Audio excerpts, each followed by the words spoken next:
dimension. I've never been on one before. Huh? Although I did learn that Tokyo residents pay for travel with watermelons.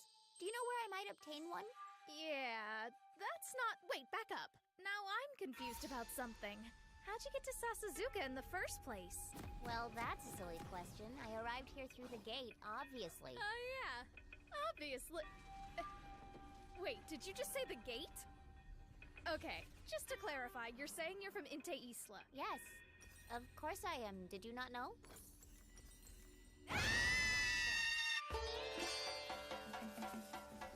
Welcome to Summoner's Rift.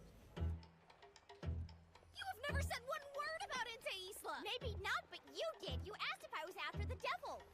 And then you warned me that it would end badly if I got too close to him, and as a favor you advised me to steer clear, remember? Huh?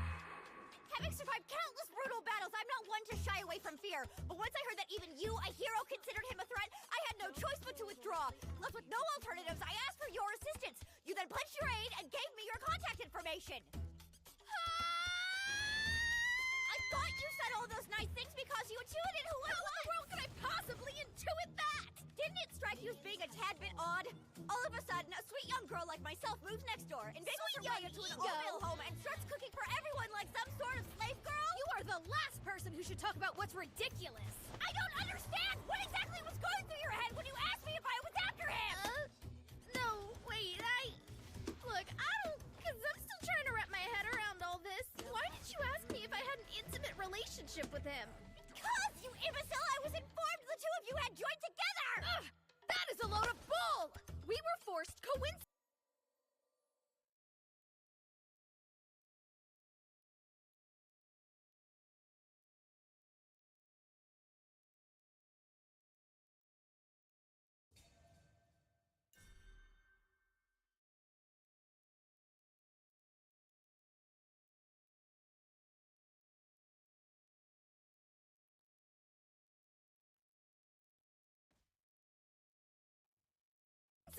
To take down a mutual adversary together, and that's it!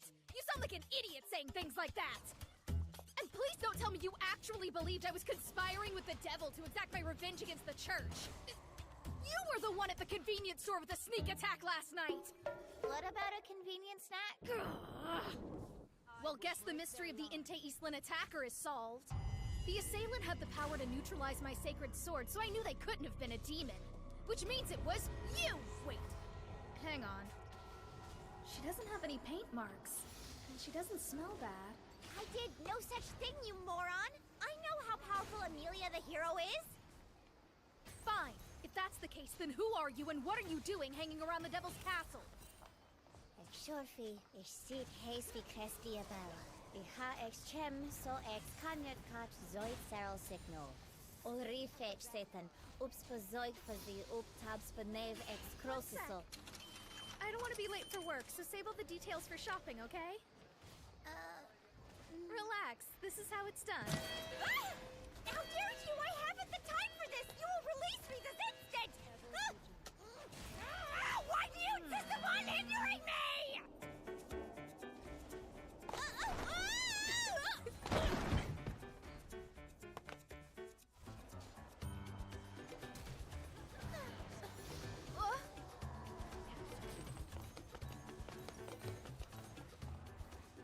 I still can't get over that. How are those tiny people inside there? It was a flat-screen television dummy, not a puppet theater. I would appreciate the dropping of that subject.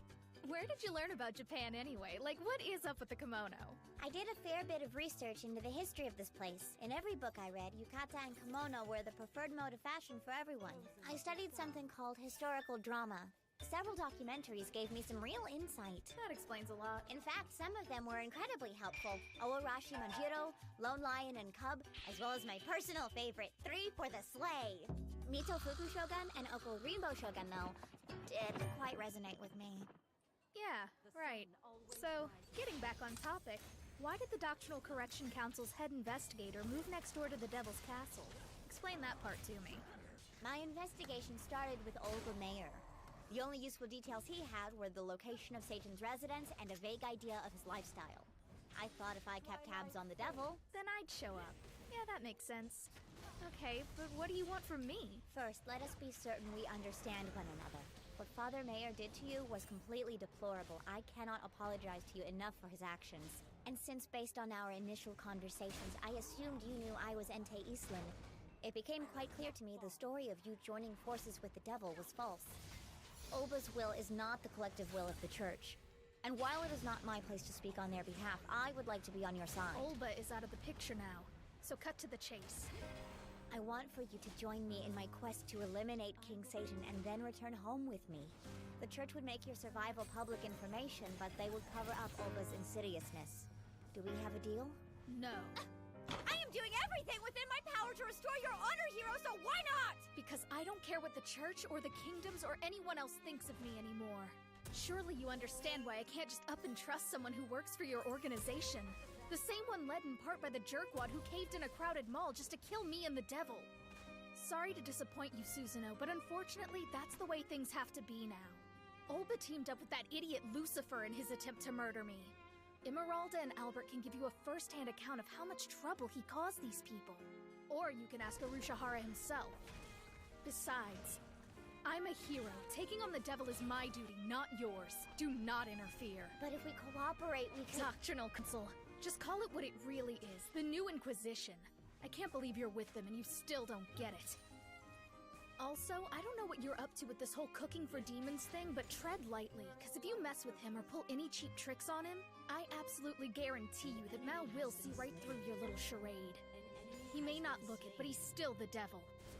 I appreciate the warning. Good. Just promise you'll also give some thought to your own position in the council, okay? Oh, I grabbed this at the station for you. This one too.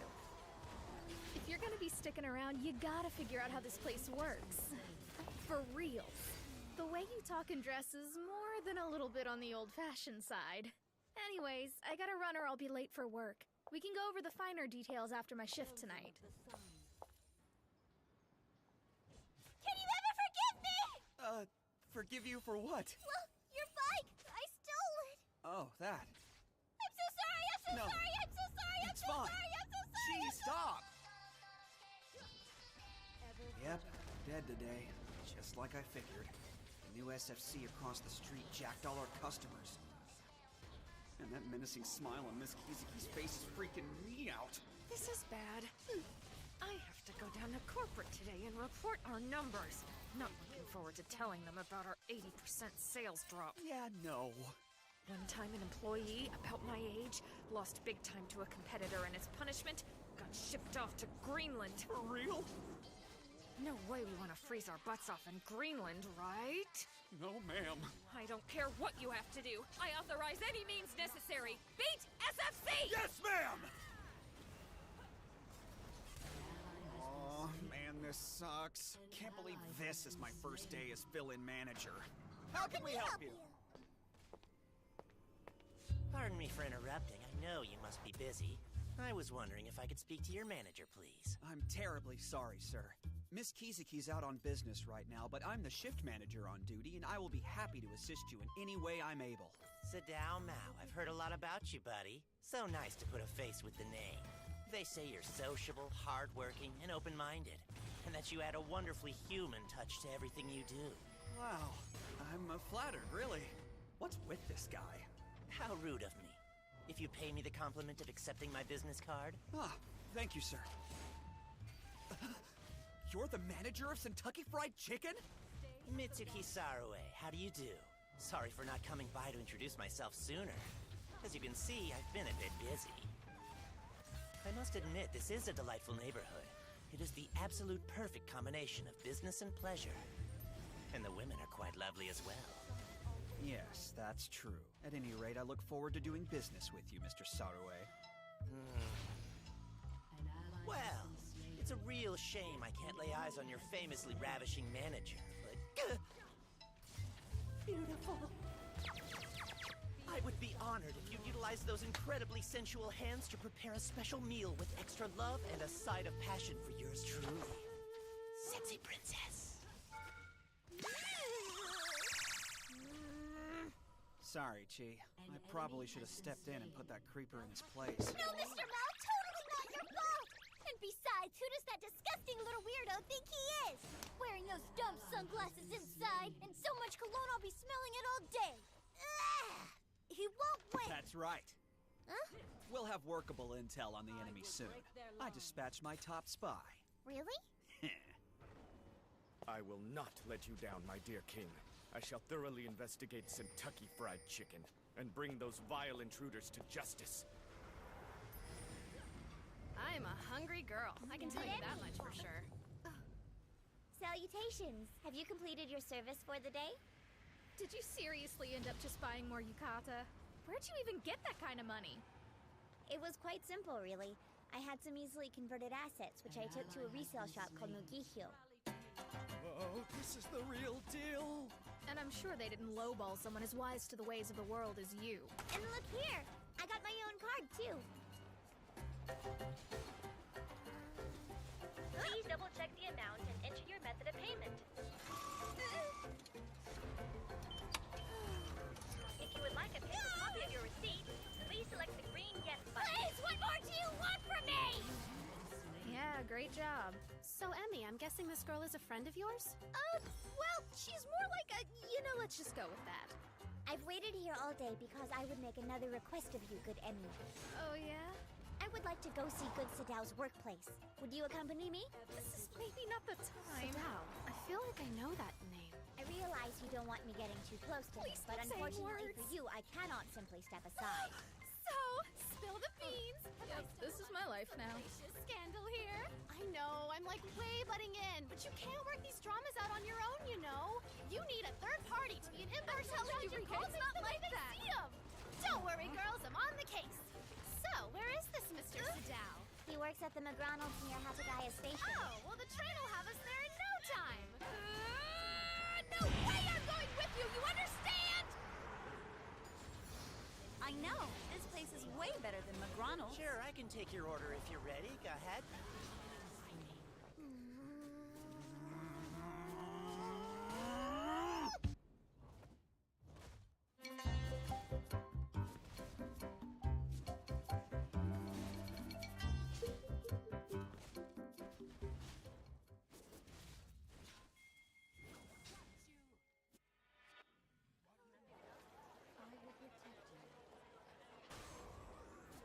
Weird. Seems a lot more crowded than normal. I was told today was the first day of a local star festival. Perhaps that is the reason all these extra people are here. Yeah, okay, there's this huge crowd, but something's kinda odd. Look at that McDonald's we came all the way to see. I mean, it's practically deserted. What is going on? This is no place for proper drama. Without a busy restaurant, how are we gonna make things super awkward? On top of that, with no one around, this jerk might get wise to what's about to happen to him, which would defeat the whole purpose. Luckily, the perfect place is standing right over there. SFC. That's where we can convene our Council of War. Rika's maybe enjoying this a little too much.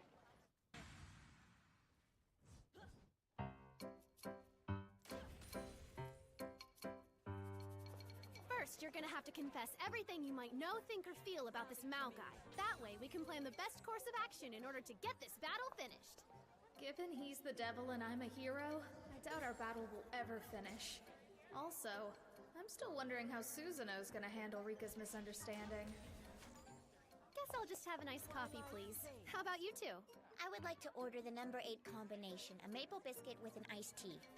Milk in the tea, please. Iced coffee for me. You got it, and consider this my treat, ladies. So that's all. Thank you kindly. Allow me to present you with a special grand opening coupon for our guests who come in today. Oh, thank you. And now, I shall lovingly prepare your order. Surely your food and drinks will appreciate being consumed by such lovely maidens. Your change, milady. Don't spend it all in one place. Okay. Order up. Apologies for the wait. I have your order for you right here, miss. And it was indeed a crime to keep such a lovely lady waiting. Yeah. He's like one of those guys you figure might be a good catch, but then he's way more creepy than even he realizes. I mean, what are those glasses about and all that cologne? You're not making sense. Sorry. Never mind. Let's go find a table. Okay. I think the best place for us to start is at the very beginning, girls. His name is Sadao Mao, right? Come on, don't hold anything back, either of you. I want to know it all. To me, he's my neighbor at my new boarding house. I can safely say he is a good neighbor. Boy, this girl. I want for you to join me in my quest to eliminate King Satan and then return home with me. All that, now he's a good neighbor? Well, she's cool as a cucumber, I'll give her that much. And you, Emmy? Oh, I'd happily kill him first chance I got if that gives you a clue. Conflicting opinions. But you do have that tendency to put up a front, Emmy. Look, Rika, I'm gonna be perfectly frank. There is nothing between Mao and me, and there never will be. I have completely different reasons for not wanting him and Susanoo to be together, so get it straight and get it out of your thick skull. We are not fighting over him, understood? Perfectly.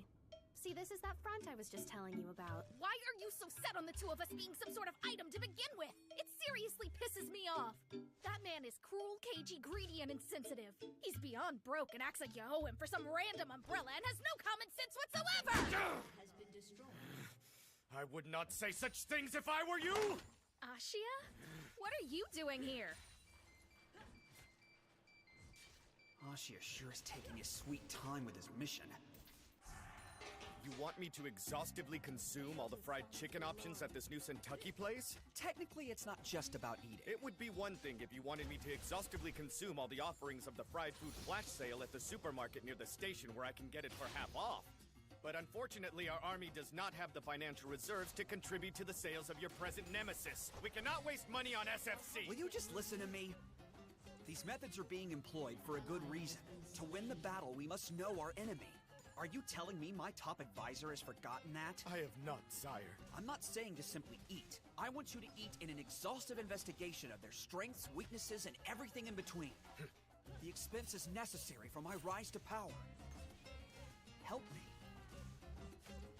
Since you feel that strongly about it, sire, far be it from me to refuse you or buckets and buckets of fried chicken. However, I, Shiro Ashia, will make certain my thoroughgoing investigation employs the minimum possible expenditure. Ashia! Sire, you can count on me! Gag me. Your team has I destroyed. know I said exhaustive, but he's taking too long. Mr. Mao? Hey, Chi, what's up? I just finished up all of the chores on my list for the day. What next? Oh, yeah, right. Let me think. Wow, everyone seems really bummed. Well, I guess that's not a huge surprise. There's a pretty decent-sized crowd having fun outside thanks to the Star Festival.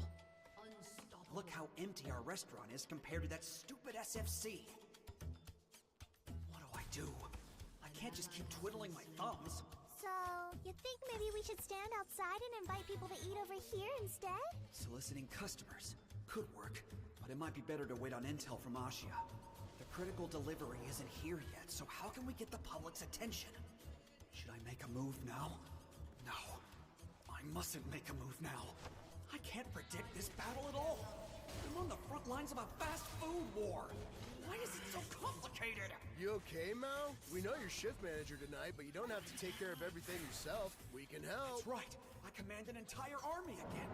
If I show fear, unrest will spread amongst my men. Now is not the time to act! At the moment, the tides are merely in their favor. But worry not, those tides will turn again, so we shall wait. And in the meantime, we will prepare for our moment to shine. Polish the windows! Yes, sir! Please, tides, move quickly. You were the last person I expected to see in this place. And also, why the heck were you hiding from us? I wasn't hiding. I noticed you when you came in and hoped to avoid making a scene. That said, I cannot allow you to abuse the master of my house in such a disrespectful manner. It would stain my honor. Yeah. Oh, wait, you being here is a perfect opportunity. Ashia, I need your help real quick. It's a matter of dignity, yours and Mao's. You what? Why should I help you with anything ever? Like ever? Okay, I'm sure you're here to research this place. You have to be. You can get whatever you want on me. Well, if you insist. I swear, you must be the greediest, cheapest creature in existence. Don't get the wrong idea, hero. I have a responsibility to prioritize the household budget above all else. And for that duty, I shall bear any indignity. I shall suffer any disgrace. You shall be an idiot. At any rate, due to budget constraints, I was unable to research salads and desserts. With your help, I shall be able to order each one of them. Help me out, Emmy. I'm a little lost. Is he your friend? Absolutely not! I don't know who you are, miss, but in terms of this group's relationships, I am Miss Kamazuki's neighbor and Emmy Yusa's nothing. Pleased to meet you. I'm Shiro Ashia. Oh, nice to meet you. I'm one of Emmy's coworkers. My name is Rika Suzuki. Hold on a sec. If you're Suzuno's neighbor, that means you live with Sadao Mao, right? Yes, that's right. You have the pleasure of knowing him, Miss Uzuki? No, but I do want to know everything about him. From the beginning? No, not the sort of everything you might be worried about, Ashia. It's fine. Basically, this is about a man Emmy doesn't want other girls getting close to, so I want to know why and what makes him such a bad catch. I'm sorry, what is she talking about exactly? I'm honestly not so sure myself anymore. So he's a man she doesn't want other girls getting close to, huh? Interesting. A matter of dignity indeed. It seems you have let the cat out of the bag, hero. Nice. Well, the truth is... And apologies, Miss Kamazuki, I haven't told you this yet either. But Mao and I once ran a very successful company together. What? A company? Ashia?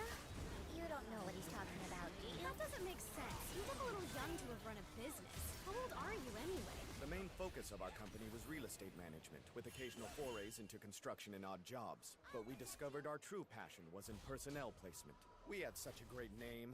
The Mao Syndicate! Mao Syndicate? Personnel placement, my butt. And Miss Yusa. She worked for a rival company. Emmy? You had an actual career in construction before? So then how old are you? It's kind of a long story, I guess. If I recall correctly, you were just a temp at the time. What? I see. So you're saying the hero is a temp worker. Yeah, you are not helping. Though we had our fingers in many pies, we were still fairly small, so management had to command our teams on site. But Yusa had both skill and the support of her own company. More often than not, she was the one competing with us for clients. We were all so young and all with the same level of experience. That was smack in the middle of the recession, too. Thus, with a major firm taking business out from under us, our little company went down like a house of cards. The last person to ever battle us for a job was her. We lost, and the company went bankrupt. We drifted, eventually winding up in our small, nondescript apartment. Then, almost a year later, we saw Miss Yusa again. And that's it. I imagine she has complex feelings, too. Her failed competitors from the past. She still manages to check in on us every now and again. I see. But Mao has not given up on his dream of running a successful business. Currently, he is working intensely at McDonald's to learn all he can about management from the ground up. It only took him a year to be appointed shift manager. And now, I am forced to play housewife all day long. Oh, how far I have fallen. Yet still, we intend to start a brand new business with Mao as chairman very soon. And I shall do all in my power to support our dream. Entrepreneurship, however, is a gamble. Knowing that kind of risk is part of our lives, I can understand why Yusa did not want Miss Kamazuki to get too close to us, lest she become unexpectedly dragged into that gamble as well. It's far too late for that. I'm more dragged in than you know. Stubborn. He sees Yusa as an enemy and thus hates her on a fundamental level. Sorry to burst your bubble, but I doubt the sort of thing you're imagining about them would ever happen. Wow, that is very impressive. I can't get over how we're all around the same age. Now I'm the jerk for having such a nutty idea and blowing it all out of proportion. What the heck, Emmy? Why didn't you mention any of this? Well, it's not like you ever would have listened. My family actually runs a small factory, and whenever times get really tough, which believe me they do, we pull through it by working together. I know you said you feel fallen, but the truth is Mao needs you so he can work. He eats all the meals you make, sleeps on the futon you air out, and wears the underwear you've washed for him, right? Yes? Then you're the foundation of this whole operation, and I think you need to be prouder of yourself. I don't know, I just have this feeling that since you guys are so supportive of each other, things are going to work out for you. It's funny you're the first person who's ever said something like that to me. Thank you for the encouragement. I feel a bit stronger for it. Rika? What? Yeah, what is right? What in the world has come over you? Nothing. She said nothing 5 times. I mean, wow, everybody's got a pass. Anyway, this should clear up all your misunderstandings, so why don't we go home? No way, now I'm personally invested in sizing up Mao. For starters, if he's really that gifted, I should probably go ahead and network with the guy, just in case. Network? You're a nutcase. So, Ashia, you have to report on the enemy, yeah? Let's go over together. Yeah, how about no? All of us, together, Yusa. But not before I obtain one of those maple biscuits as well as a salad with an extra side of Thousand Island dressing. To go, please. Hey, wait, an Miss extra Kamazuki, side? thank you for your help. Allow me to treat you to dessert. I hate this day so much.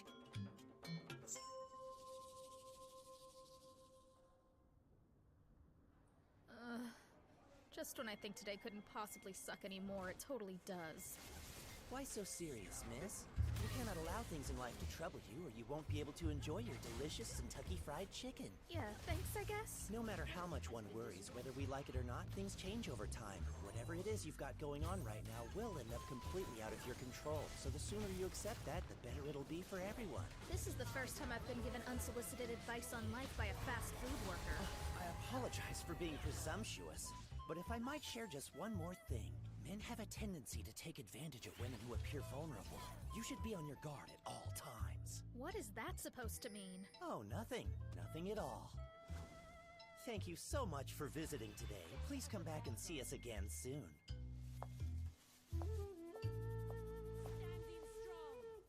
Great. They're giving out grand opening coupons. That's right, and I did try their food. Their trademark fried chicken is incredibly good. And depending on the part of the chicken you order, you can even eat the bones. Even bones? Wait, I don't think humans normally do that. There's more, sire. Evidently, they're serving organic coffee. Coffee made from ogres? Why? Organic, sire. It means grown with natural pesticides. But ogres are already full of natural pesticides. Luckily, apart from those small discrepancies, there's not much difference.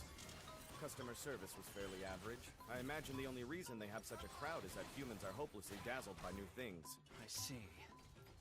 In any case, we can at least try putting up a good fight. Thank you for the information. Though it is appreciated, sire, I hardly deserve your thanks. I know it's not much, but let me contribute to your sales. I require 2 Big Mig combos, both with cheese, and both with large soft drinks. Urushihara will most surely complain, but this will be our dinner tonight. If he complains about the food, you have my permission to give him a good beating. Will do. Before I go, you can expect great things from those young ladies. Oh, good. I'm not really sure what that means. Well, sire, I pray for your success in battle. Wow, okay. First of all, they seem really tight, and then beyond that, he's so professional. You're surrounded by amazing people. Oh, can I count myself among the gifted ones? Why not? Knock yourself out. These seats are much harder than Kentucky's. Excuse me, ladies. Yeah, what? We'd appreciate it if you'd sit down only after you've placed an order up front. Okay, how about a small iced coffee then? Happy, Mao? Again, kind miss, we like customers to order at the register, up front. While you're at it, I'll order an apple pie too, and you can bring it to the table to show some gratitude. Yeah, still So not... you're the Sadao Mao. Somehow you aren't as charismatic as I was hoping you'd be. Sure didn't expect the restaurant to be empty with you in charge. Why would you say something like that? Who do you think you are, lady? You know, mister, I don't really appreciate your tone. You want me to complain to corporate? I don't mind letting them know about you. Oh, shut it. Restaurants have rules that even customers have to follow. Besides, who are you to threaten me? I'm Rika Suzuki, and Emmy and I happen to be co-workers. I got your number. These 2 ladies and your friend Mr. Ashia told me quite a bit about you. Ashia? When? What did he say? Oh, he only had wonderful things to say, but Emmy seems to find you the complete opposite of wonderful. So I decided to check you out and see for myself. Since I honestly don't understand what you're saying or why you're here, I'm just gonna go with you being nosy. I'm not sure which is worse, no customers or Emmy being here. Come on, Mr. Mao. You shouldn't talk like that. Miss Yusa is a valuable customer. Here, I brought you your iced coffee and a yummy apple pie fresh out of the oven. Thank you, Chiho. And I'm sorry, you know how I get around him. Don't worry about it, I understand. Good, Chiho. It's nice to see you again. Yeah, you too. Hope all's well. Oh, we haven't met. Are you Miss Yusa's friend? Yes, we work together. I'm Rika Suzuki. Nice to meet you. I'm Chiho Sasaki. Miss Yusa has been nothing but kind to me. She's adorable. Pardon? For real, this little girl is the cutest thing I've ever seen! Rika, stop being a weirdo! It's totally not fair how many awesome people you have in your life, Emmy! This precious little thing is so sweet and works her poor little tushy off! That's it! I'm stealing her from You're you! acting like a drunk old pervert! Stop it! Okay, fine. I'm sorry, Chiho. I just get a little carried away. Can't help myself. Oh, that's cool. It was super confusing. Well, what are you gonna do? Got a plan? What? Didn't you just tell Mr. Ashia that you would try to put up a fight or something? Listen, I'm gonna be straight with you. I want to see you work your magic, so get to it. You have major daddy issues, don't you? Emmy has Mr. Ashia, Chiho, and me. I mean, this girl has got a lot of talented people in her life. I'm sitting here choosing to believe you're not the idiot you appear to be, so prove me right.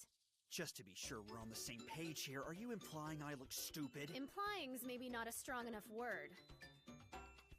How dare you? Fine! To hell with SFC's coupons! Time to fight flyers with flyers! Come on in and try some delicious Come on McDonald's in. food. You know you want to. It's no good. What? Then we advertise that our food's easier to eat since it doesn't have any bones! Shiho, go! Come what? Come on! Try a Big Mac burger! They don't have any bones, so the eating's easy! Isn't it fairly normal for hamburgers not to have any bones? That was funny. You're a silly girl. Silly and cute. It didn't work! I know. No more Mr. Nice, Malkawachi. It is time for us to begin Operation Let People Use the Restroom even if they don't buy anything. Isn't that actually still nice? This is depressing. Hey, there's the guy I'm looking for. Mr. Nabe! Oh, good, you finally made it! Well, it was a request from you, Mao, so I couldn't refuse. I'm sorry it took me longer than I thought. No problem, you're a lifesaver. Oh, and please, you have to stay and eat. Whatever you want is on me. Thanks for the offer, but my wife said she's making me dinner, and since you're on my last delivery, I'm gonna head on home. See you on the next cleaning day. Say hi to Miss Kizuki.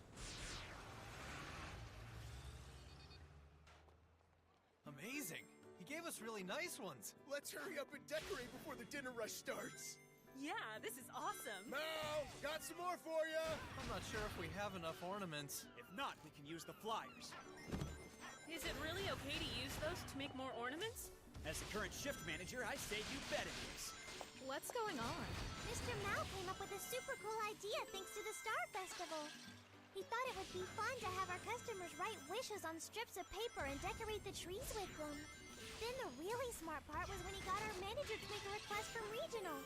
They're letting us give a complimentary small drink to any customers who decide they want to participate. He got the trees from that older guy who came in earlier. They met a while back volunteering for neighborhood cleanup together. Mr. Mao found out Mr. Nabe grows bamboo in his yard, so they worked out a deal. Hang on. Mao volunteers for neighborhood cleanup? Of course, we can't be sure if this would directly affect our sales tonight, but at least everyone here seems to be in a better mood, so not a total loss. It's a grass. Okay, that was pretty good. Well, I don't know about good, but I guess he's a hard worker. No way. How pretty. This is the McDonald's with that cute girl who makes funny quotes. I saw her pic on Twitter. Wait, you saw me where? Mommy, I'm gonna write a wish and put it up too. Get out! Look at what a couple of bamboo trees can do for the feng shui. I gotta redecorate. Guys, assume your battle stations. War is upon us! Yeah! Hi, welcome. Good evening, all. As soon as you know your order, go ahead and get in line. For two? I think we have some empty seats over there. Sure, just follow me. Thank you for coming in.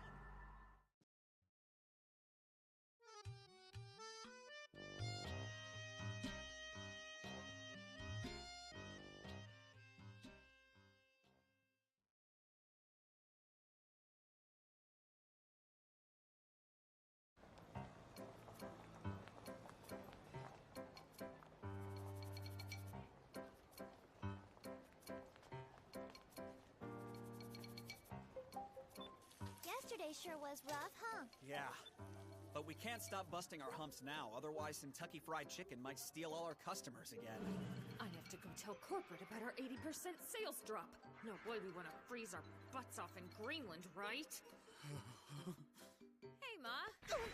I want you to help out another restaurant. No! Please don't do this to me! I made our sales goal plus some, just like you said! What? It's a fun place. Huh? Besides, you're not in trouble. My friend manages the Hushimayan store and wants to borrow one of my best workers. Oh, that makes sense. Don't thank me just yet. That joint's gonna be out of control busy. The park is opening a bunch of new rides and attractions, so we'll cover all your expenses and give you a small bonus for your trouble. So yeah, think you're up for the job? Of course, ma'am! Oh, can I go with? That's all right. They can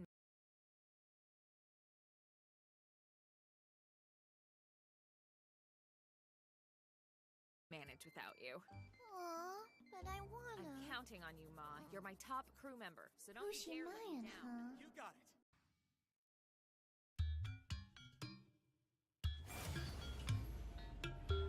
Oh, tomorrow you say? Yep. You're eating too much too fast, and you're not fully recovered. Ease up or you'll make yourself worse. Sire, The noodles will expire any day now. We have to consume as many of them as we possibly can.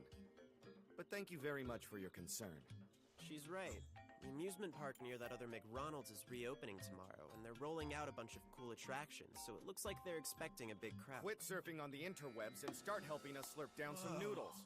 They got a wicked new reptile exhibit there. Dude, over 300 different species. Sounds like you'll be busy, sire. Yeah. Whoa! The new haunted house is supposed to be scarier than Labyrinth of Shocks, and everyone says that's the scariest one they've ever seen. So if a whole bunch of people are going to a crazy, scary haunted house, that means there's probably gonna be a buttload of concentrated fear ripe for the taking. You could get some magic. Then I shall assist you. I will be there to watch over you with true zeal. Don't worry, sire. With me by your side, nothing can go wrong. Wait, you're going to? Yes, it's my duty. You stay at home and try not to burn the place to the ground. Now what? Want pizza. Give me money. Absolutely not. Such extravagance is not allowed in this house. You will eat these noodles and that is the end of it.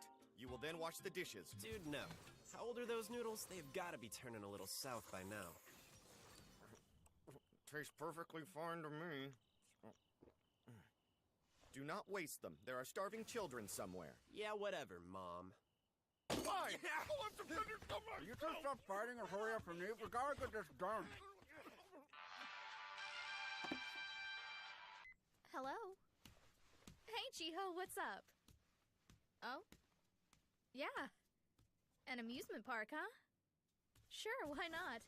I've got the day free tomorrow. Awesome. It should be a lot of fun. And thank you so much. I'm glad you're coming along, Miss Yusa. Going by myself might have been kind of weird. Cool. I'll meet you there then. I wish I could have gone with Mr. Mao, but oh well.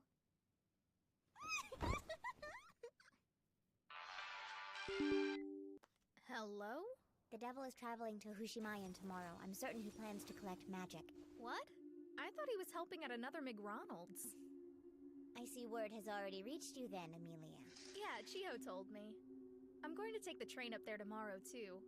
She wanted some company. And that doesn't make any sense. How can he collect magic at an amusement park? What do you think he's up to? You're too trusting, you know. A healthy amount of suspicion might do you some good. It would be prudent if I joined you at this park. Yeah, whatever. And I'll let Chiho know you're tagging along so she isn't caught off guard. The hero trusts him. But why? Hi, my name's Sadao Mao. I'm from the Hatagaya store, and I'm here to help out today. Good to meet you all. Kisaki's told me quite a bit about you. Says you're one of her best. I'll do everything I can to live up to your expectations, ma'am. Great. Today's gonna be a super busy day, people, so bring your A-games. Yes, ma'am! Miss Yusa! We're late, I'm sorry. Oh, no big deal. How are you, Miss Susanoo? I've no complaints to speak of. Thank you for asking. Though I am a bit concerned, this is my first time at an amusement park. I do hope you will teach me the ways of fun. Of course, I'd be happy to. All right, girls, let's go! Whoa! 2 special 1-pound burgers with secret sauce, ready to go! Whoa! Miss Yusa, you look like such a grown-up in that suit! 2 small burgers, piping hot and ready! So I've gotta ask. Ask what? It's just, you're 16, aren't you? I sure am. Life's not fair. Was it something I said? No, you're just so huge. Cute? I meant to say cute. Cute. Wow, thanks a lot. I just hope Mr. Mao will think so too. I am prepared. So let the fun commence. What ails you two? Thanks, have a wonderful day. Next customer, please. What would you like? 2 orders of nuggets, extra barbecue, add a side of mustard, 1 iced latte, 1 hot mocha, 2 small burgers, 1 all the way, 1 no pickles, no lettuce, please. Thank you, come again. Nice job, Mao. Alrighty, who's up next? Hey, Chi! Hi, Mr. Mao. How's it going? I'd like to order 3 Big Mig meals if that's okay. Of course, here at McDonald's, we aim to please. Thanks. 3 Big Mig combos! I came to hang out at the park. Oh, cool. Good luck with the crowd. You're gonna do amazing. Yeah, thanks. So, do you like it? Like what? Well, this store's definitely a lot busier than the one we work at. The customers never stop coming, so it's been good practice for me. Yes, of course. What doesn't kill you, am I right? Yes, of course. I should have seen this one coming. You really are clueless. What are you two doing here? Well, last time I checked, we hardworking office ladies are free to do whatever we want to on our days off. Yeah, great. I have not come here seeking pleasure. I'm here to learn how people have fun. Yeah, great.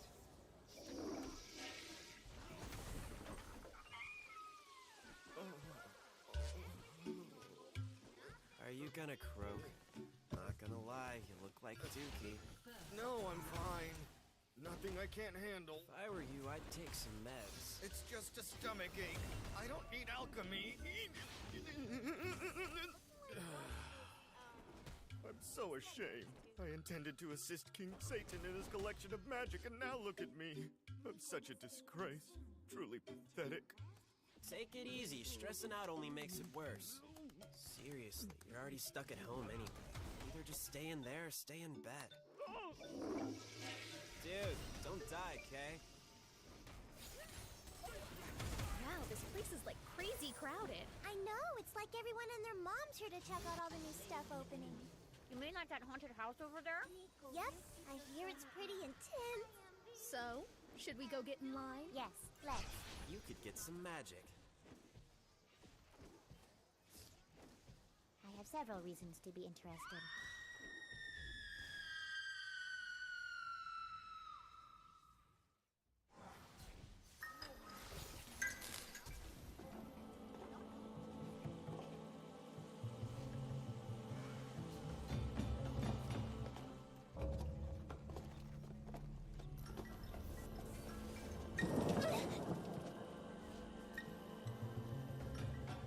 Let's go, girls. Wait!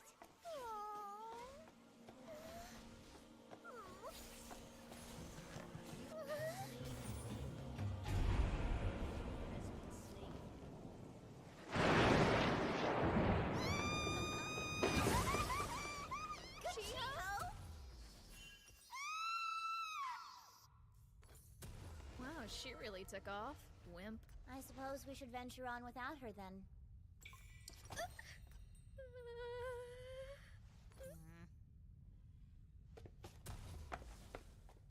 Chiho, is that... No, not her. There appears to be someone else.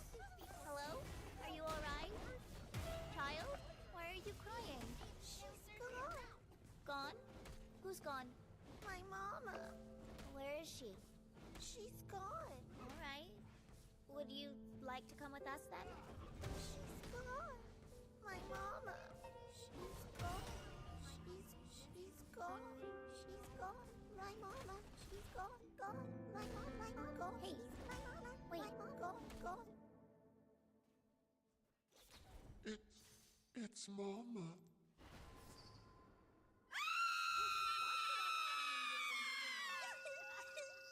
What sicker thought that up? This did not fit with my understanding of what you call fun.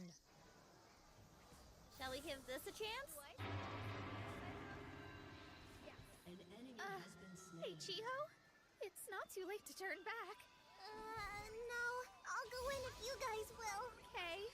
Though I really don't mind not going. No. We've come too far to chicken out now. Yeah, right. Perhaps you're the one who's a bit afraid, Emmy. Me? Please! I just don't like reptiles, that's all. I'm not a big fan either. Huh?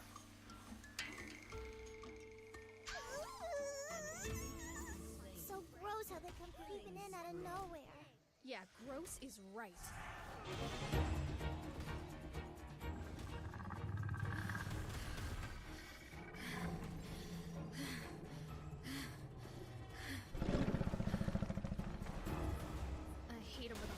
passion. Totally. Still, it appears they have a rather large variety. I do hope they're edible. Wait, you said edible. You like to eat reptiles? Yes, they're delicious. What? When have you done that? Oh, many times. But my first was on a journey to the south. South of where? A persuasive acquaintance of mine told me I would deeply regret it if I did not sample the lizard, so I was left with no alternative. I would have said no. I did protest at first, but she was so adamant about how tasty it was. Oh yeah, I can't even. The inn prided itself on serving every single part of the lizard, from the head all the way down to the tip of the tail. I have to admit, the lizard tail soup was truly wonderful. The broth was salty and rich, and the chunks of tail were quite delectable. Grotesque to look at, but honestly, I think it's Ente Isla's finest dish. So remarkable. Why are you telling her about Ente Isla? Have you lost your mind? I've misstepped. Hey, Mal, Ma'am? when you're finished with those, can you make some in-park deliveries? Ma'am!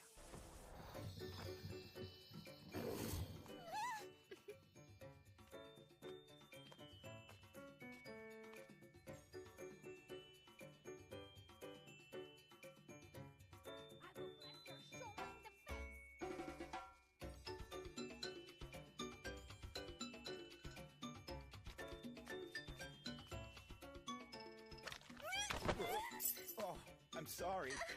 No, it's completely my fault. Please, not at all. What's up? You're cute, Miss Yusa. Oh, you. McGronald's delivery! I have your order! Great. We've been waiting for you. Would you mind bringing that inside, please? Just give us a call if you need anything else, okay?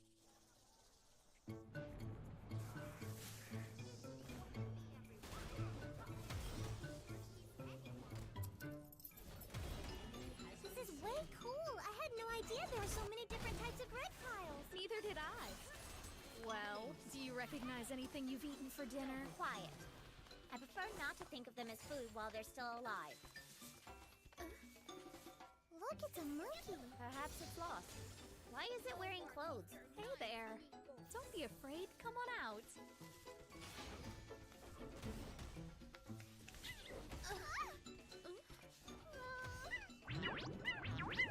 Yeah, I don't think I like this monkey. Thank you for choosing McGronald's. We'll see you next time. Wait. Sadao! Sadao? Yeah, he's my monkey. Monkey, huh? Sadao! Stupid monkey. Come on. Hey, Sadao! Here, boy! Where'd you go? Here's Sadao. So what do you think we should do with him? Could we take him to the Lost Children's Center? Sadao! Oh, Sadao! You know it's not safe for you to run off on your own like that, buddy. Oh, you found him. Great. Yeah. Mr. Mel! Gee, what's up? Thanks, miss. You're a lifesaver. So this little guy's name is Sadao, huh? Yep. Were you lost, Sadao? I tell you what, you sure are one lucky monkey, Sadao. My Sadao has a real weakness for the ladies. He's a full-blown problem child. Yeah, and clearly your Sadao is a fan of Biggins. Biggins? Never mind. That's enough! Just let it go already!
Tepismo, Shinquan Tofue, Exchipcheli Tutipsis. Silk Nukot, Ikalrama Root, Snutetorfix Tepismo, Shinquan Tofue, Exchipcheli Tutipsis. Emmy, Mr. Mao's using his powers, isn't he? Apparently. Shinquan Tutipsis. Silk Nukot, Snutetorfix Tepismo, Ikalrama Root. Shinquan Exchipcheli Tutipsis.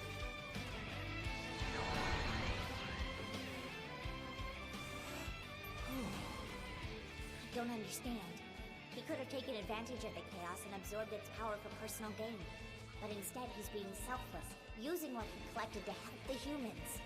King Satan, ruler of demons, what is going on in your head?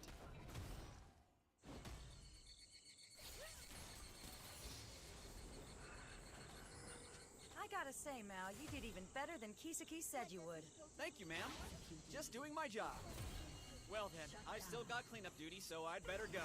Bye, Chi. I'll catch you later on. See you at work tomorrow! Well, Mao conveniently bailed. Yeah, kinda. I was worried today might be a disaster, but it turned out all right. It was worth it seeing Mr. Mao like that. I guess so. Plus, I got to spend a gorgeous day having a blast with two really amazing people. I'm so lucky to have friends like you. Yeah, pretty good times, all things considered. Right? Yes, this was fun.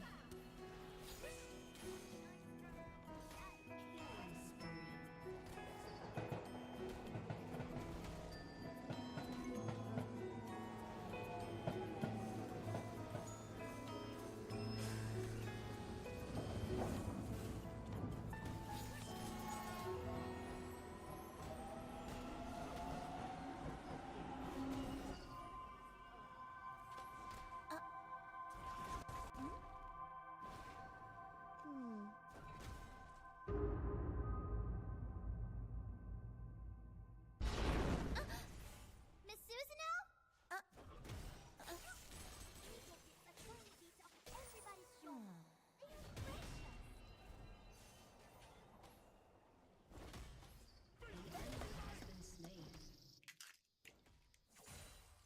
So what's up? Did you get any magic yesterday? Hard to say whether I got some or just used some up. Urushihara is a fool. Nothing he says is to be relied upon under any circumstances. Oh, sire, I'm so very sorry for interrupting your meal. I'm so rude. I kinda hurt just looking at you. I am in pain, true, but I shall recover. Oh, he just ate too much. Silence, rogue! Do not mock me! Special delivery! Yes! Yeah! No, I'll get it! Crap! Stupid legs fell asleep. 1 second, I'll be right there. Come on, man, I get it! I got a delivery for Mr. Hanzo Urushihara. What, really? Jungle.co. Well, you see, this is, so This close is I can what? almost taste it. Cough it up! What did you do while I was in the bathroom, you little... Maybe you should see a doctor? No, no need. It's only a bug. You sure about that? Quiet, you wretched little twerp. You worrying makes me feel worse.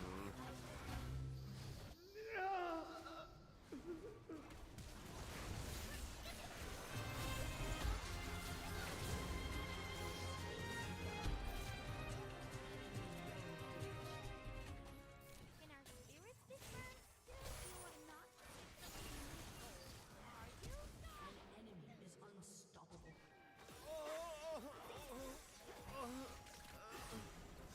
You gonna be okay? I apologize, sire. I failed you. I'm so debilitated I can't even manage to go shopping. Yeah, just stay here. I'll take care of dinner tonight. Sire, yet again you shower me with your kindness. Such a hopeless servant does not deserve you. We've got some rice left. Maybe I can mix that with an egg. Great. Emmy again. Special delivery! Son of a bastard! Did you go behind my back and place more orders online? No, I did not. And if I did, I'd have had him delivered while you were gone. Have a nice day! I found lots of wonderful things in Hawaii. So would you sell them for me at the Neighborhood Association Summer Bazaar? I will grow. I will. Nico. 1, 2, 3, not it. You...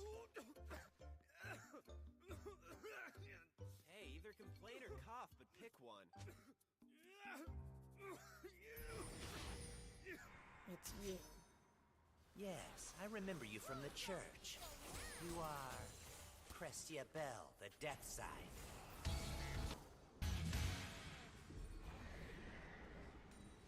An ally has been slain.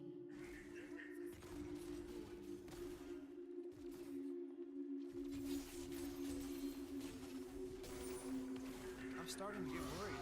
I haven't seen Tom at his shop for several days now. Do you know if he's been sick? I haven't heard anything, but you know that guy was always defying the Grand Hoshin Church. And rumor has it, he even gave the Federation of Knights priority when he passed out food and supplies. You think he'll have to face the Inquisition? Keep it down, you fool! What if they're listening to us?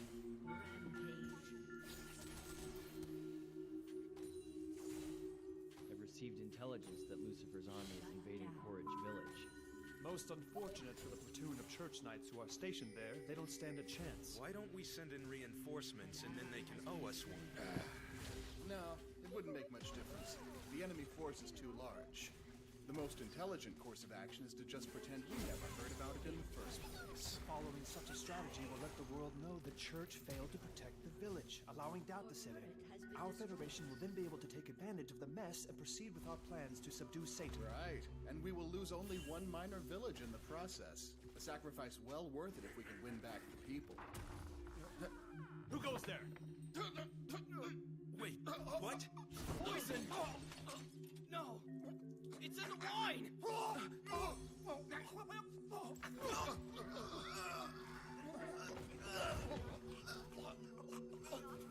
You wench! You are with the Inquisition, are you not? Damn you!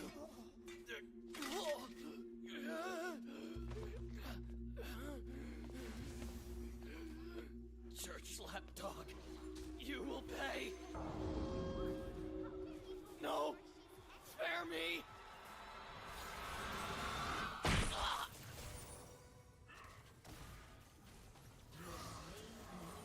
Well done.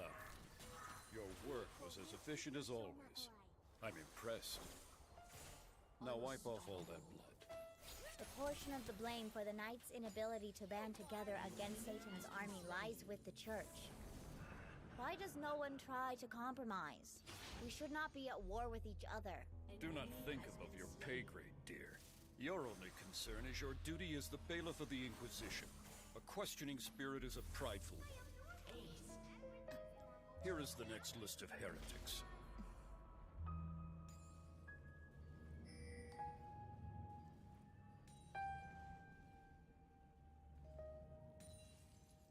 In the end, it was the hero who saved the world. We were just part of the problem. What? The amusement park? Did you go with Mao? Why would you jump to that conclusion? You mean you didn't? Okay, well, I guess technically I did see him there, but I went with Chiho and Susanoo, not him. You can keep denying it all you want, but I still think Mao the shift manager is on your mind. Am I right? If you want the truth, Susanoo's the one most on my mind at the moment. Sorry to burst your bubble. An ally has been slain. Good afternoon! Oh, Chi, we've been waiting for you. Mr. Mao? What's going on? Our landlady sent all this junk from Hawaii. She said to sell it in the summer bazaar at the shopping arcade. Apologies, Miss Sasuke. I'm afraid we had to bother you because of me. I'm still rather ill. Watch it, yo! Be careful with those boxes! Aw, are you alright, Mr. Ashia? Having help is fine, I get it. But are you sure we're even gonna have enough room in here? You know, Vimy coming over too? What? How do you know she's coming? Because I planted a tracker in her purse. Like forever ago. Yeah, she's gonna kill you. What on earth is wrong with her anyway? We're busy! Wacko! Huh? Oh, you're at that door. Why should I have to help you out with this weird sale? It's not like I live here. I only came over to check on Susanoo. Speaking of weird, Emmy, I don't understand why you feel I need to be checked on. I'm gonna go back to our place. I'm a hermit, remember? I have a strict rule You're against helping. going outside. You'll be fine so long as you don't leave the building. I didn't think our landlady could freak me out more than she already has, but what's she doing with a bikini top like this? Well, I actually think this one's kind of cute. Yeah, it kind of is. Maybe I should buy it. Doubt it'll fit. Shut it, Hermit! Ally has been slain. Oh, there's food too! Pineapples. Macadamia chocolates. Ew, spam. Oh, and there's juice. This note says she wants us all to eat the food together. Ugh, lame. What's guava juice? Why don't we try it? I'll go get cups. You know where they are, right? I think so. An enemy has been slain. I don't believe that's how you open it. Watch your eyes, everyone. That cork's about to fly. Oops. What is your problem? Here, this'll help some. What's wrong? Oh, it's nothing. I really am sorry. I could only find 5, Mr. Mao. Well, none for Urushihara then. Dude, why not? There are exactly 5 of us. Me, Emmy, Susanoo, Chi, and Ashi is not dead yet. How about you stick to water? I might have seen a used-to-go cup. Yeah, what the crap? Why do you guys keep treating me like the plague? down. What did I do to deserve this? An enemy has been slain. An ally has been slain. Thanks, you were all a massive help today. Oh, no worries. It was fun. Feels like the day before my school's Culture Fest. Yeah, it seems the prep for stuff like this always gets people more excited than the actual event, you know? Something wrong? Not at all. I was just thinking. It's been years since I've had the time to enjoy a proper festival. Well, in that case, we have to hang out and enjoy it. We'll do the prep first, and then go check out the rest. I would love to, but I gotta head out. I work tonight, so I've gotta get ready. Okay, have a good shift. We can finish up what's left for you. Jeez, Chiho, you don't have to spoil the poor idiot. Why do you waste time with silly festival preparations? You need to carry out the objective. If the devil regains his magic, it will be too late. I know, but... I believe we're past hesitation. Your hands have been thoroughly stained with blood already, have they not? Curse Saint Air. Always so self-righteous the moment there's peace. Their current goal is to prevent us our rightful access to the rebuilding of the Central Lands. They will exploit any weakness to come after us. How did they acquire the assassinated nobleman's corpse? Not to mention the transcript of the trial proceedings from the cathedral. What has the Prince Bishopric of Bell been doing? It may seem wise to let our lead bailiff take the fall, but I don't think handing her over would change the situation. After all, the Inquisition conducts a number of unfair trials without her. What do you suggest we do? The hero Amelia is a former knight of the church who defeated the Devil's army with the assistance of the High Priest Olva. I would imagine that means the people owe this peacetime to the church. Not so fast! You are still the ones who made the trial severe and unfair to begin with, and those actions will not be left unpunished! One of us should most assuredly take the blame. Nonsense. Why should we be blamed when the High Priest Olva was in charge of the trials? And now that he's conveniently disappeared on us, we have no reason to take responsibility. Exactly. To avoid delays in trying the heretics while the Grand Inquisitor is absent, Father Robertio will establish a Doctrinal Correction Council and transfer all officers of the Inquisition to it. The Inquisition will be suspended until the return of Father Olva. Under this new leadership, the Council shall conduct fairer trials. That should be a sufficient story to feed the kingdoms. It is always this way. They refuse to discipline themselves out of shame and fear of damage to the institution. They keep their hands from getting dirty while stealing their glory from others. I never wanted to execute anyone. For the last time, Belle, you have a job to finish. Kill the devil.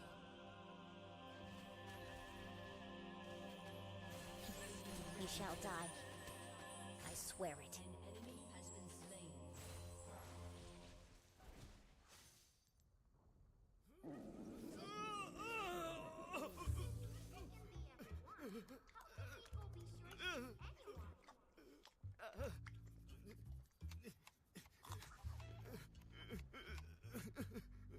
No way.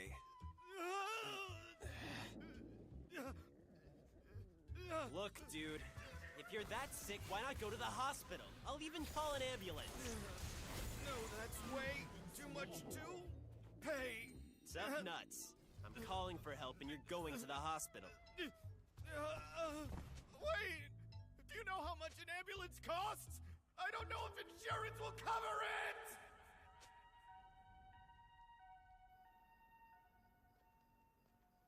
Oh, there she is.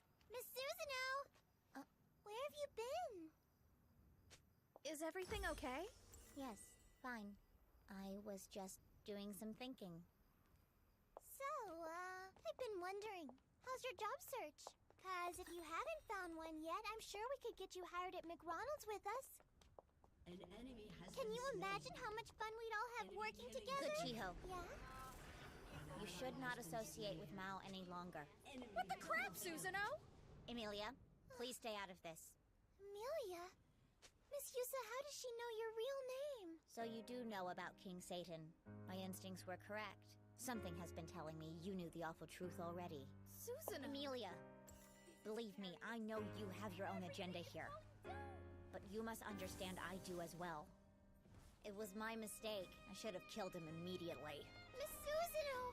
Please, where is all this coming from? How could you want to kill him? Listen to me. Don't you remember how as soon as the devil decorated those trees for the festival, where McDonald's was suddenly flooded with customers? What do you think that means? That he's good? It means he used magic.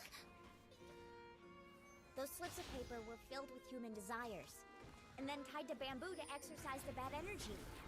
Satan subconsciously used that whole thing as a medium for casting a spell. He only wanted customers to come in so the store would do well. I mean, yes, I guess cheating isn't exactly fair, but still. Not so bad if that were all. But there's no guarantee he won't start making more dangerous magic and hurting people in the process. No, Mr. Mao would never do that! Remember those alligators in the pool? What do you think will happen if the devil works his way up in this world? What if everybody ends up trusting and respecting him like you do? It'll be the perfect opportunity for him to betray us all. I don't think so. You don't? No offense, but do you really think getting a promotion at a fast food joint means he's capable of taking over an entire world? Demons live a long time. We have no idea how elaborate his plans are. We should kill him now while we still can. No, please! I realize this must be painful, but we are from an entirely different world, good Chiho. You and Satan should never even have met. The best course now is to erase your memory and eliminate all traces of Inte Isla from this land. An enemy has Chiho? been slain. Erase my memory? Why? Why would you do something like that? I don't want to forget about all of you. Not Mr. Mao or Miss Yusa, or Mr. Ashia or you, or even Mr. Urushihara. We were lucky enough to become friends, and we've gone through so much together. But now you want to make me forget part of my life because of your precious Ente Isla? That's not fair! What about me? The situation is not about you, Chiho. That said, taking advantage of your feelings may actually be part of his plan. He might be trying to sow seeds of doubt and confusion. I'm telling you, he's just not like that! Why would you say such horrible things? He's worked hard, and he's been so nice to everyone. So how can you do this? How can you defend him? The devil has killed thousands in Inte Isla! He's the ruler of demons! Fine, since you know so much, tell me something! Did you ever meet him before he came to this world and turned into my friend, Sadao Mao? You only fought with his army. You never even met him in person, so how would you know anything about him? False logic! Every commander bears full responsibility for the actions of his troops! If he was evil and plotting to do all the things you think he's doing, then why would he bother saving people and fixing the expressway after it collapsed? There must have been an ulterior motive. Something to do with his nefarious plans. What reason is there other than just being an actual nice guy? When a good person causes someone else problems, they apologize and then try to fix the situation. Mao did what good people do. Did you know? I learned everything about my job from him. He has taught me so much. When I screwed up, which I did a lot, he always made me feel better. He's kept his promises too. Even when he turned back into a demon. I wanted to learn how to use the ice cream machine, and he remembered. If you still think he wants to take over the world with his army, well, I'm sure he must have a pretty good reason to do it! So you believe we should just forgive and forget all the atrocities and horrible things he's done to us? Just pretend it never happened? Is that what you want us to do? Calm down, both of you. Crestia Bell. To be perfectly honest, I agree with you. Then join me. However, I don't agree with all of it. I hope for a peace that will allow every person to be happy, not just a select few. And that peace is what I've been fighting for all this time. Looking the other way while we make our friends cry is not acceptable. Believe me, the means don't always justify the end, and I won't allow you to behave as though they do. You cannot truly be serious. I am. Then you're dreaming. There's no way we can win this without someone getting hurt. I'll find one. Sacrifices will have to be made. This is war. No one needs to suffer. I'll figure it out. I am a hero after all. It's what I do. Thank you. Fine. So right now you have no intention of defeating the devil. Nope. Not right now. Understood. Sharing memories, Miss Susanoo! Magic.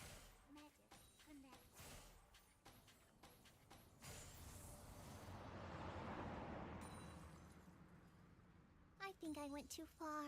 I don't know anything about Entei Isla, so how can I understand where she's coming from? I wish I hadn't have been so mean. Don't worry.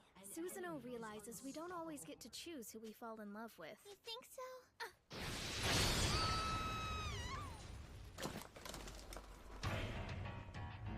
You again! And just like last time, it's like you have a thing for attacking me out in the open. I suppose it doesn't really matter, though. This won't take long. Careful, things might get rough.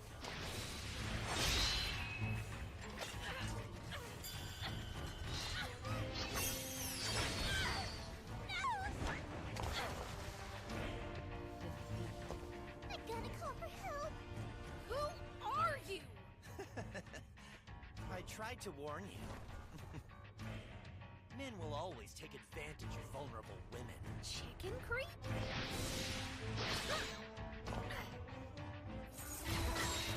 Please, oh please pick up! No! It's no use. The power of my gaze makes angels fall from grace. It subdues all who use celestial force and belongs to me alone. Angels? Hold on, does that mean... Yes, that's right. You're welcome, Amelia. I'm here to release you from your painful mission.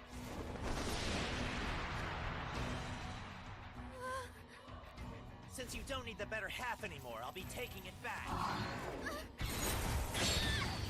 Miss Yusa!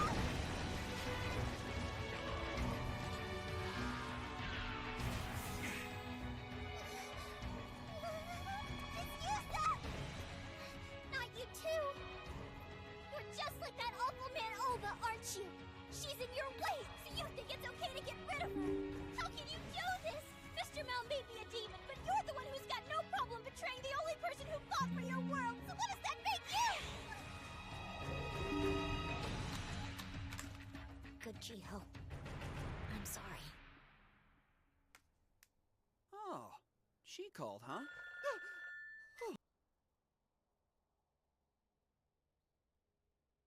These weak-ass games. Bro, what is going Yeah, hello? Hi, this is Chiho Sasaki's mom. I just wanted to thank you for taking such good care of her. Yeah, you're welcome. So, Chiho's not home yet. Is she with you, by chance? Have I seen Chiho? Sorry, dude. No, she hasn't been by here. While I've got you, I investigated that SFC place. For a chicken joint, it smells fishy. What does that mean? Well, you said the manager's name was Mitsuki Sarue, right? That name is not on their employee list anywhere. Seriously? Yeah, the data's been manipulated. You planted that tracker on Emmy. Is it still on her? Can you tell me where she is right now? Give me just a sec. That's creepy. She's moving in a straight line, through buildings. Accessibility Wait, setup. I'm wrong. It's not Amelia, Here are it's some Susanoo. common settings you may want to adjust before Looks like playing. Government building? Game language, English, subtitles, option locked, subtitles, game length, menu narration volume, 100, site.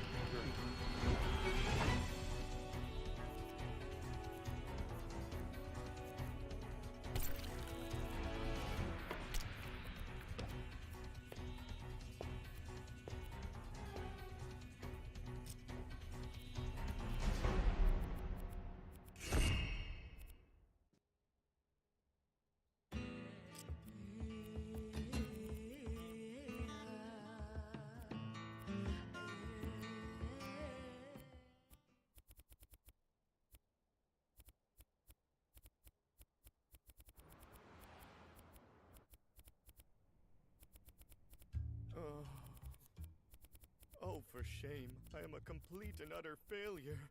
I dare not even think about how much just this single IV will cost. Even if I do manage to get better, I can never again look His Majesty in the eye. Ah! Well, well, look who's back among the living. Yes, well, kind miss. I just want to be clear about one minor detail. I'm correct in assuming you take public health insurance, yes? Oh, don't worry about that. For now, we need to give you a little more thank medicine. you.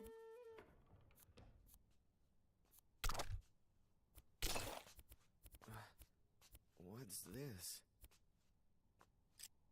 Excuse me, are you alright, sir? A policeman? What is going on here?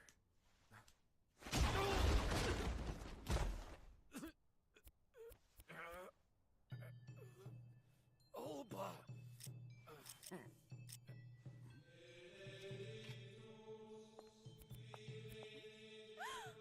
Mr. Ashia! Didn't I say you weren't ready to get out of bed yet? That's it! I'm adding another bag. You're getting 2 now. Can't believe it. And I can't believe you. How do you feel? Villa Rosa Sasazuka. You most certainly are shocked.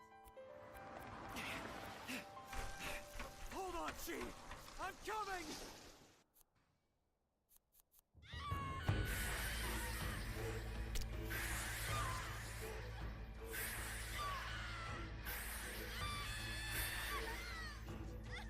If you want the pain to end, all you have to do is stop resisting and hand over better half.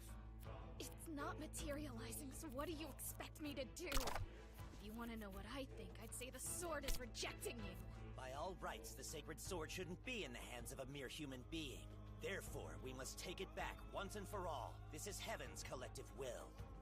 Either way, Chiho's got nothing to do with this. Please, let her go. Sorry, but I'm afraid I can't do that. She's a precious specimen, this one. A human who loves the devil, even after learning the truth of who he really is. She'll serve as our lab rat, and through her, we will discover what impact the devil's power has on the human ecosystem. You're sick, you know that? You watch your tongue, human. None may speak in such a manner to the great Archangel Sariel.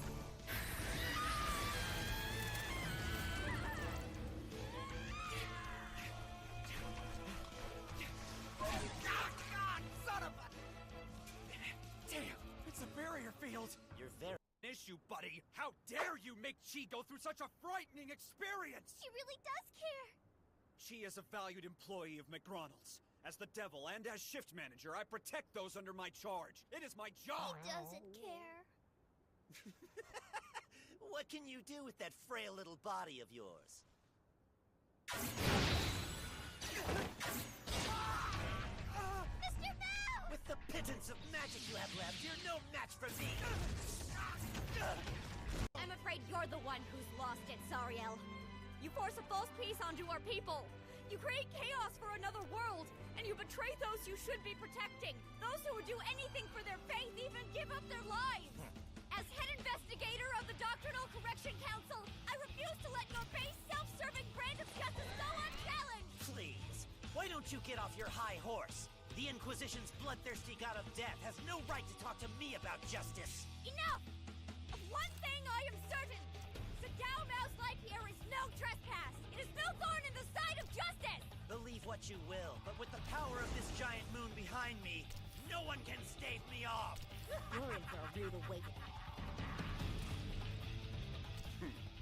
Excellent. The great Sariel will dispose of the devil for us. One last thing. I'm gonna need you to go ahead and hand me Amelia's bag. Sure. I have no idea why you'd want it, though. Duh, so I can give it back to her. What? If I don't, she'll be one pissed-off hero. No! You tricked me, you little weasel! Lucifer!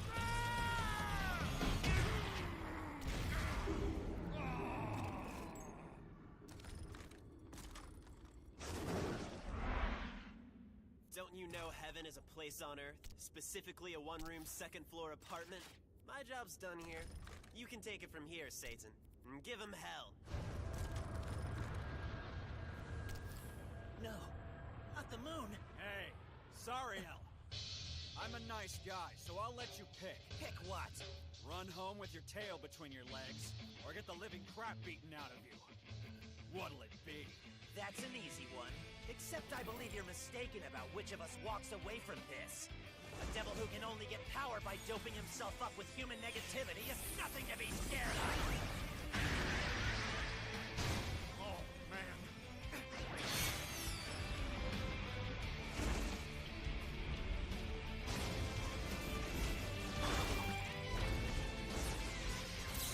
I've had enough of this!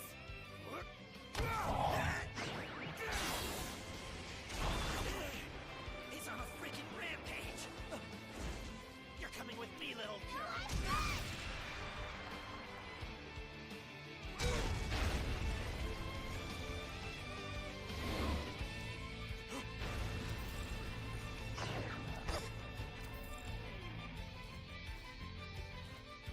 Any permanent damage? You're my hero, Satan. So yes.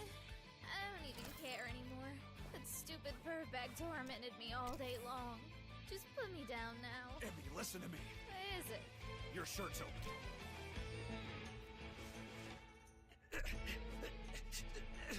I will kill that devil! Once I get my hands on the sacred sword, he's as good as dead! I will take his head off! Just give it up, douchebag! You may be invincible against anyone with celestial force, but you decided to dance with the devil. I said... Look at this classy training joint. No expense.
Belly up to the firing range.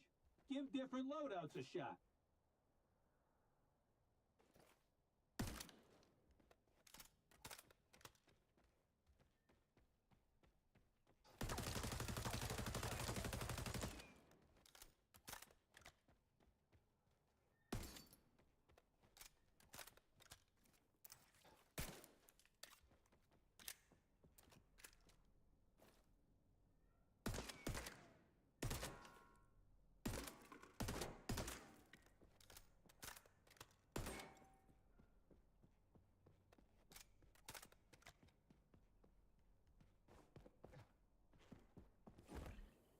Assault course ahead. Good place to practice your running and gunning.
ready to go.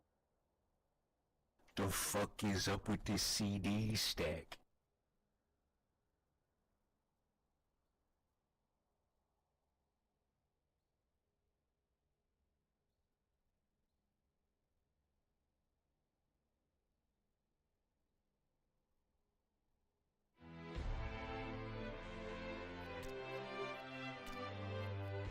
Mr. Mao. I have to go.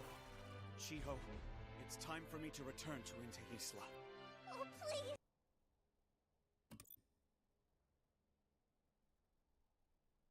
There's no way in hell you got my CDs in here like this. Bruh, I took them all out for easy access for when I get to the next game. There ain't gonna be a next game, bitch. Why you tripping about me fucking your shit up? Bitch, you in here scratching up my CDs. That's diabolical. You know I don't got any money. I won't pay to fix that shit. You damn laggard. What did he say? You was already running through my house before you went broke. Damn, you right. Just cause I don't pay bills doesn't mean I can't stay here. Doesn't mean I won't smack your stupid ass in the street either. You changed. Bitches need to get their knuckles off my door. You must have thought shit was sweet. I thought I locked the door. It's tax time, dummy. Income tax audit. Why you bring your math homework? Tax audit? You ain't paying taxation? Wait for me to file. I'm writing down lies right now. I came for the back tax. Shit, I ain't never had no type of money.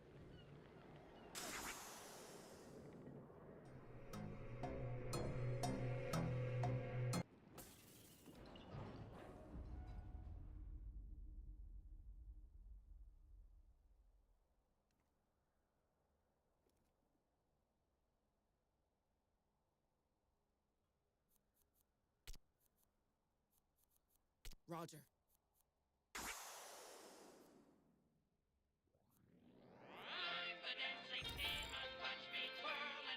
Escort. Anyone who gets between you and that delivery zone is a target.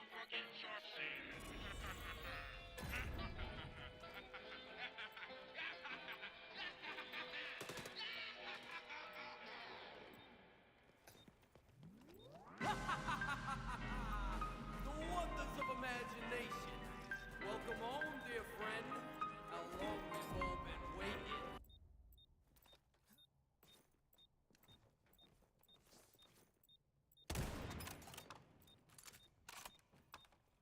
Advance the package to the delivery zone. Expect heavy hostile resistance.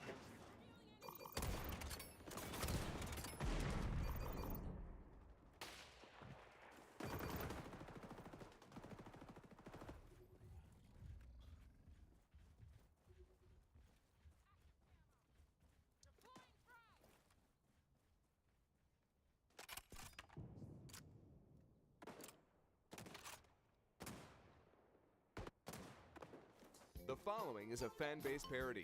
Dragon Ball, Dragon Ball Z, and Dragon Ball GT are all owned by Funimation, Toei Animation. The following is a fan-based parody. Dragon Ball, Dragon Ball Z, and Dragon Ball GT are all owned by Funimation, Toei Animation, Fuji TV, and Akira Toriyama. Please support the official release. The South Galaxy. Holy shit! Okay, first of all, calm down. I was in the bathroom for 5 minutes, and now it's all gone. How? Who? Could have been Beerus. Oh, you know that mother's still asleep. This is my ex, man. She told me she would hurt me in a way I never see coming. Why, Sky?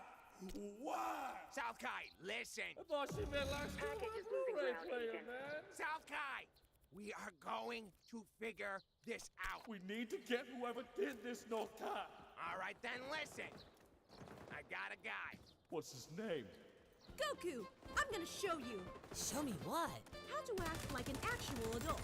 But Chi-Chi, we're missing the wedding reception. We sat through that boring talk about love and junk for 40 minutes just waiting for the banquet. I went hand to count up to 40 because of that. That's 10 fours, by the way. And that is exactly why we're here. I don't want Gohan ending up the same barely functional man-child you are. And I made sure to schedule this college interview on the same day as the wedding because, as we both know, getting you into a suit is like trying to give a cat a bath. But I like that. Closing our checkpoint.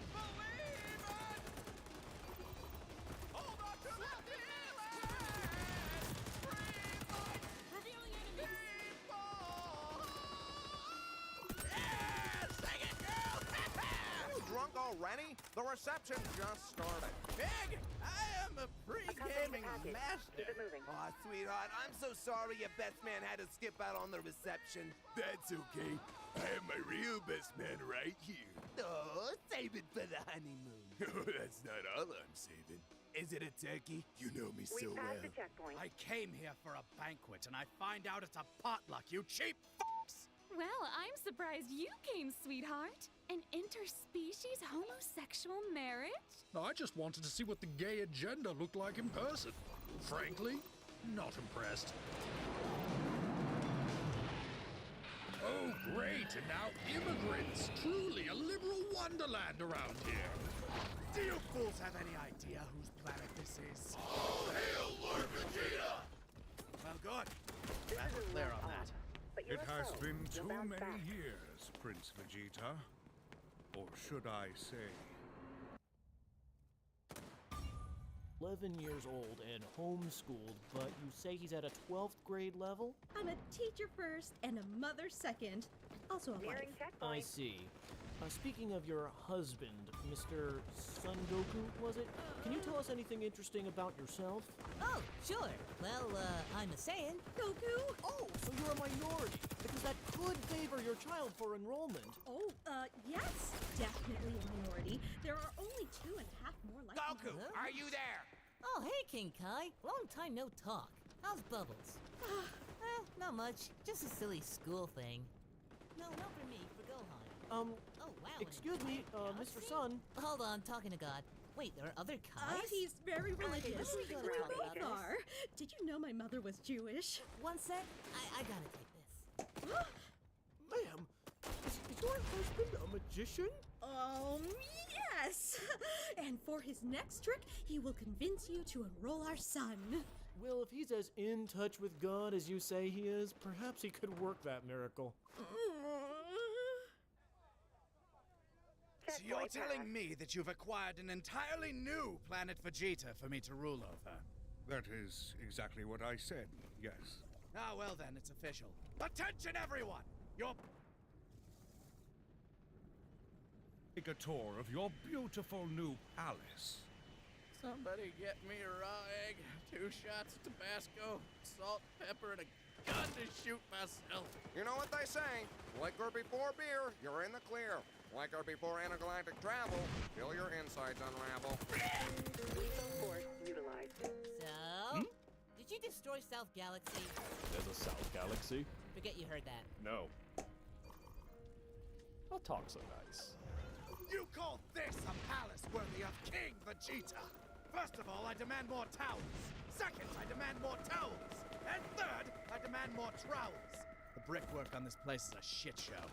Now who's this scrawny kid? Revenge. I'm a foot and a half I taller can't than condone you, it, but I whatever. get it. What was that? I said I can't hear you from down there. Speak up, boy! I can't hear you from up there!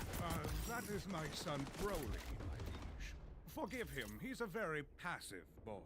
Beta male, got it. But for the sake of the Saiyan race, he has my blessings to bed Princess Trunks. Excuse you? Shut up, boy! Think of the bloodline! Do you even know what you're doing? I don't need to. I'm king. Your hair looks like lavender, but smells like strawberries. Dad! Something seems really fishy. Yeah, Trunks doesn't even have a womb. I say we investigate. Not that curious. The planet. Yeah, I know. I just want to make sure if it was you who destroyed South Galaxy. Stop screaming if it was. Okay, I'll let you go then. Good luck with your ass-assing. Man, King Kai, I'm stoked. I have Cell, Mercenary Tao, Piccolo, Tenshinhan, and that monster Pilaf. And none of them destroyed South Galaxy. Goku, I've been trying to tell you for the last 2 hours. Go to New Vegeta. You're on defense.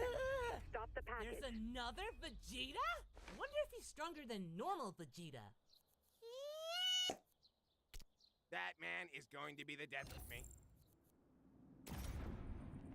This place looked a lot better as a skyline. What happened here? And why does it look like the day after tomorrow was yesterday? Hey, over there! Maybe we can ask one of these fine indentured servants what's going on. Oh, crab baskets. Grandfather! Worry not, Podling. I just inhaled a little bit of rust. No, please! If you are angry, use your whip on me. I can take it. No, don't worry. We're not with them. We won't hurt you. Oh, whatever. So, are you guys slaves or... Oh, yeah! A couple of Saiyans landed on our planet a few months ago and transported us here against our will. Keep And the if we hostiles step from out of delivering the line, package well... faster than we can. Surprise, you worthless runt! It's time for your hourly beating. Oh, God, Daddy! Whoa! No. That's my name. It's actually pronounced Da-Dee. Harder, Daddy! Now, that one was what you thought it was. Yeah! Please, I beg you! Here's but a boy! Let me take it!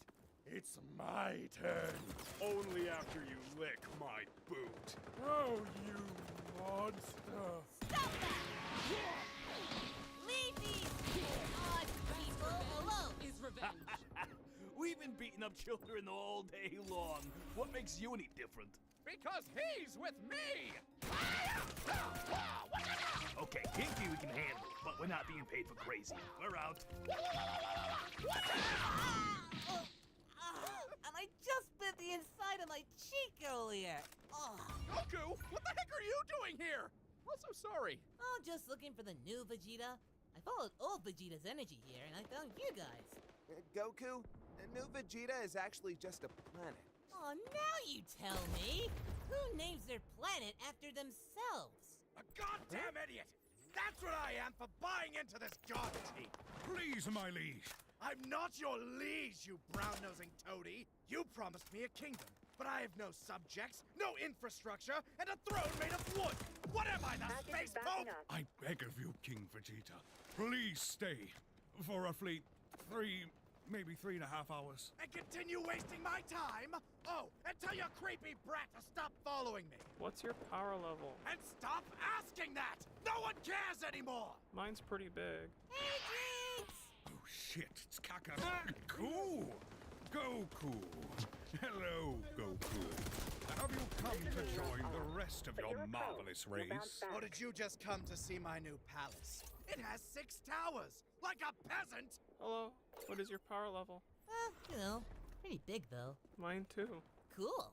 So, Jeets, I'm actually looking for the person who blew up a galaxy. But who would blow up South Galaxy? Probably someone with a really big power level. That's a good point. You've got a good point. What's your name? Broly. Good point, Broly. Not good. Father! It's all a lie! I know, a queen-sized bed?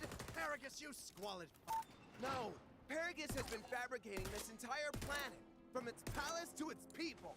Princess Trunks, perhaps. Okay, I'm putting a moratorium on that right now. Father, this psychopath has been enslaving races from other planets to build your kingdom. Even the greenery is manufactured. Paragus, is this true? My liege, yes, it is. My God. You're not the shit stain of a Saiyan I thought you were. Thank you, my liege. Oh, God damn it, Dad. You are now my royal Grand Vizier. Ah, big shoes to fill. Father, what this guy has done, it's inhuman. Yes, but it's not insane. Actually, we much enjoy the slavery. Say what? Yes, being enslaved and exploited by another, stronger, strapping race fulfills us completely. I actually kinda get it. Although, it is strange that he would force us to build a kingdom on a doomed planet. Oh, God damn it. Explain, shitstain. To hell with this. I'll leave the bootlicking to Shamotions. Well, then. You have finally unraveled my plan, King Vegeta. Hey. This whole wretched planet will soon be encompassed by the cataclysmic Comet Komori, wiping it and you Out with it. I'm confused. Am I being pranked? Because I don't do jokes. This is no joke. This is my revenge. But why? Because that bastard Vegeta left us both to die. Sounds like me, but that doesn't sound familiar. Not you, you self-absorbed blue-blooded snot. Your father, the true king. Mere days after my son was born, they realized his immense power level. A whopping 10,000! Yeah, well, I was like 20,000 is like a sperm, so, you know. And so, threatened by the magnificence of my progeny, the king ordered for him to be executed. This is insane! Frieza's got us paying rent under his boot heel, and you're just going to murder a Saiyan baby with a power level of 10,000? He's like a trump card if the card literally flipped the table over and shot the other player. He would be of great use to Vegeta. My son, the planet or me? Yes!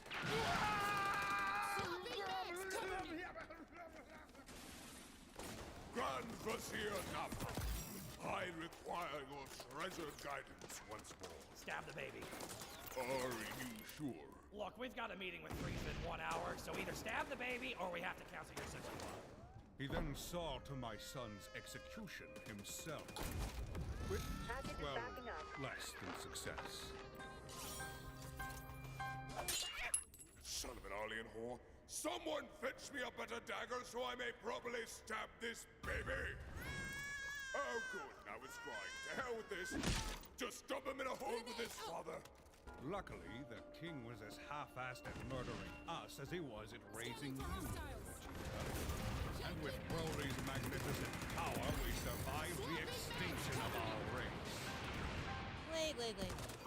So this isn't anything to do with South Galaxy? 'Cause that's kinda why I'm here. Actually, yes. You see, one night while I was discussing the son of Bardock... The scientist? The very same. That night, I uttered a single word that triggered Broly.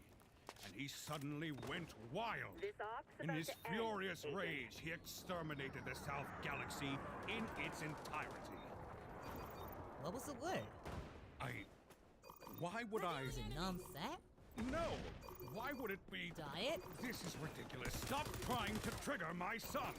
Freezer with an eye. For God's sake!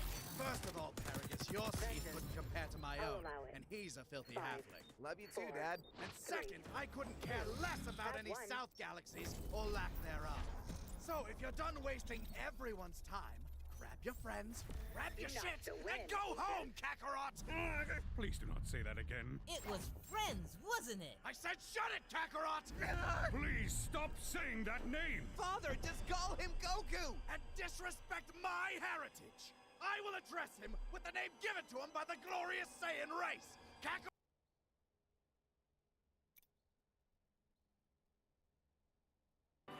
Let's create a masterpiece.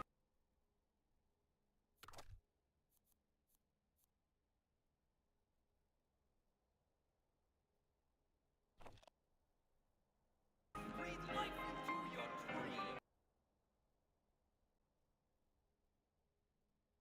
Kakarot!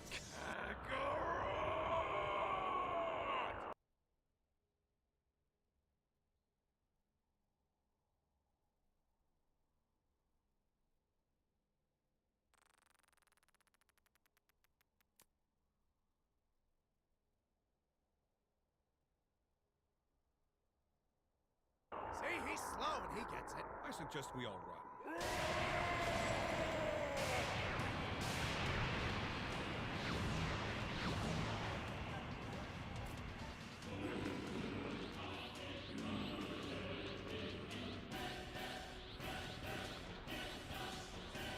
This power. What is he? He is the legendary Super Saiyan. Oh, that's so cool! But why is it kinda green? Because it's legendary. Hey, Kakarot. You said your power level was pretty big, right? Uh-huh. Why? Because my power is maximum! Prove it. When I woke up this morning for a gay wedding, I did not expect this. How is he this strong? How many push-ups did he do? How many sit-ups? What kind of juice did he drink? This is not the result of paltry training. This is destiny. For you see, Prince Vegeta, you're not dealing with the average Saiyan warrior anymore. No. Gohan! Trunks! Ha! I only had the one! Oh, Mom is gonna kill me!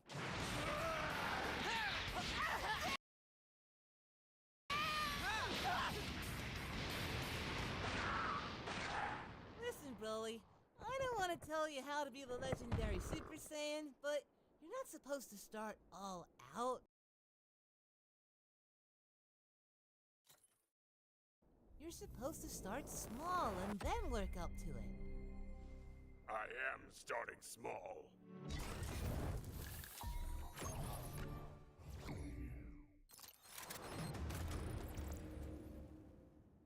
Oh, good for you. Holy crap. Hey, Goku! I brought the Shimotions! Why? There's no way we're gonna miss sadism like this.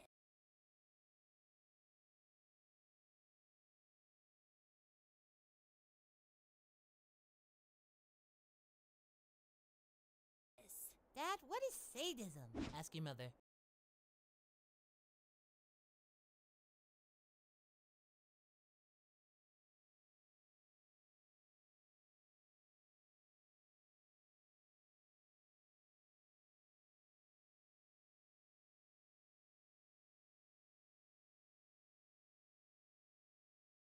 Yeah, you know your place. Under your master's feet. Oh, God, yes!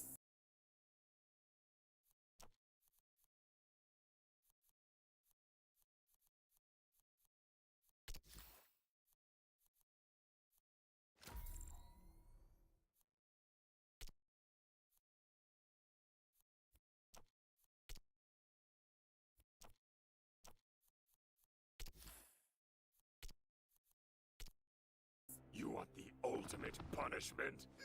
Yeah. Then I'll just blow up your planet. Guys, what's our safe word? I think it was banana? No, pineapple. It wasn't a fruit, it was a vegetable.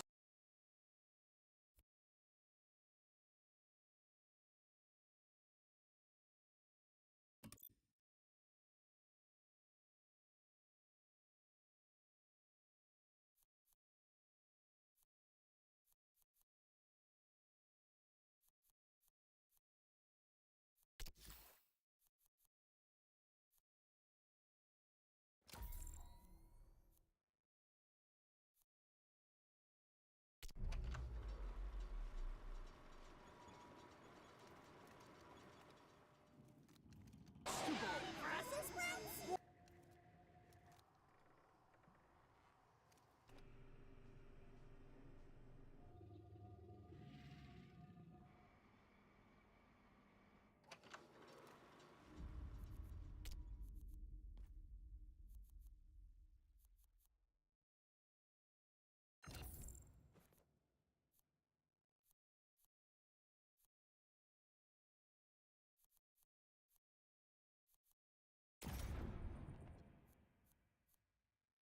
Broccoli! It was broccoli! Domination. This off's a bit rougher for the Echelon playbook, but I'm sure you'll Not know our own safe word. It was lost to time. 3, 2, 1. Your mission is to secure the capture zone. Friendly Please, capturing no. zone A. You lied to me. I did no such thing! You dirty boy. Zone secured. Goku, get me off this planet right now! I'm serious! Instant transmission! Friendly going for zone B. Okay, Gohan, I was gonna save this for Cell, but I'm gonna need you to let go and... Wait, Gohan? Where'd you go, Han? It's okay, Gohan. You just find that ship we came here on, grab everyone else, and... I should apologize to Mom if I get home. Gohan!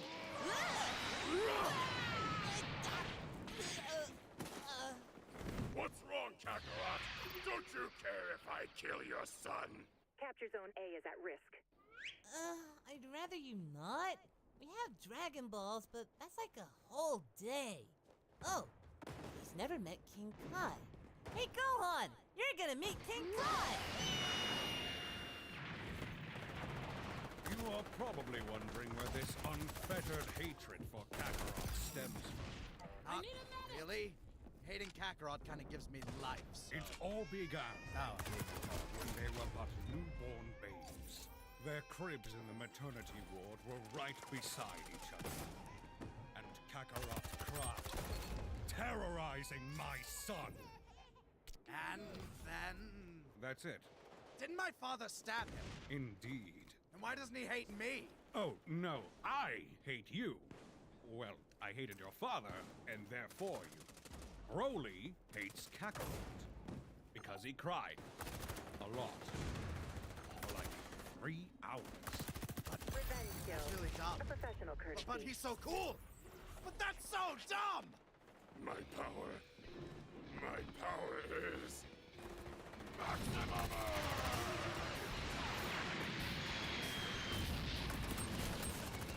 Dad? Yeah, son? Holy he's strong. Yeah. And to make things worse, I think we blew your college submission. Nah, this just isn't my day. Don't worry. I think it's your movie next. But now is Broly. Now, Broly! Gohan, are you okay? Do you need some juice? Get here? I came when I heard you call. How? Thanks for the ship, Piccolo! We're taking this bitch to Space Vegas! You, Green Man. You're new. What is your power level? I don't know. Broly does not like to wait. Goku, can we beat this guy? I don't know. I'm sure I'll pull something out my butt. And it will be Broly's fist. Probably.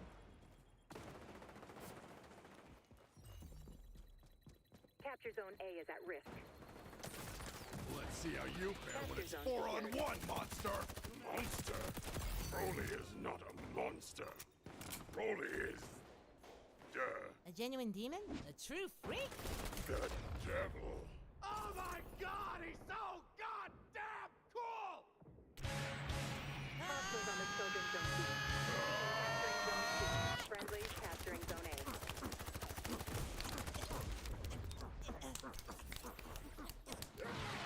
Hostiles hold all capture zones. Start making deploying agents.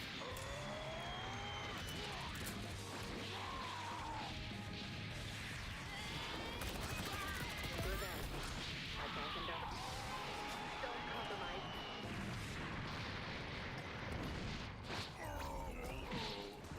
What the f*** are you doing back here?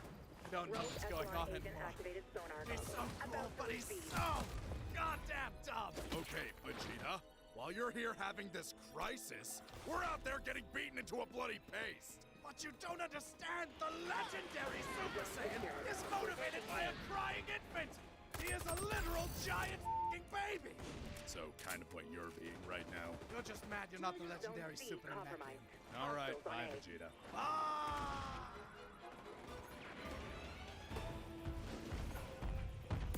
Hey, Broly! You are saying...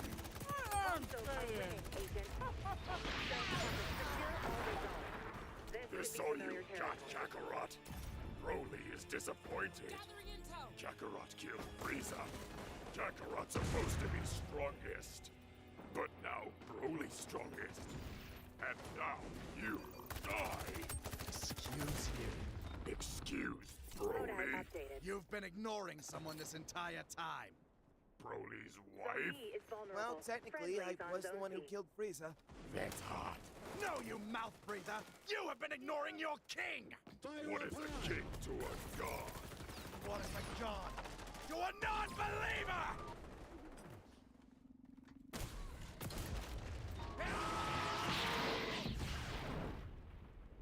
Do you believe now? Now, Kakarot, Kakarot! Kakarot! He is devolved into saying only a single word. Time to hit the old cosmic trail, Kakarot. Oh. Hi, son. Kakarot. No, it's your father. I was just prepping this pod for us to leave before the comet hit. Kakarot. Yes, true. It's a pod meant for one person, but... Kakarot. Broly, be a good boy. Show your daddy the love he has shown you. Hug. I think we all see where this is heading. Time to think about extraction options. Zone B compromised. Mission wrapping up. If only I could push some last-minute bulletproof tactics to your ops ad. Kakarot. Heads up. I'm detecting our sonar tech in enemy hands. Gathering intel. Okay, guys. Be real with me. Zone Is this the compromised. worst or what? Frankly, at this point, I wish we could open up the dead zone and bring back Garlic Jr. Can't believe I'm saying it, but I'll take some more androids, please. And I'd rather get kicked in the dick 1,000 more times than hear that idiot scream Kakarot's name. That was hardly by the book. I'd even take Turles. And he was just an evil version of my dad. Wait, that guy with the tree? Is he alive? Not anymore. Also that Willow guy. He was nice. Oh yeah. Too bad he died of brain cancer. Cool. Then I'll cut to the chase. Give me all of your energy. Right now. I'll end it in one punch, man. Done. Doing it. Please make it end. Now, Vegeta, I know you're probably not going to... Fuck it, you have it. Just go. Thanks, best buddy. No.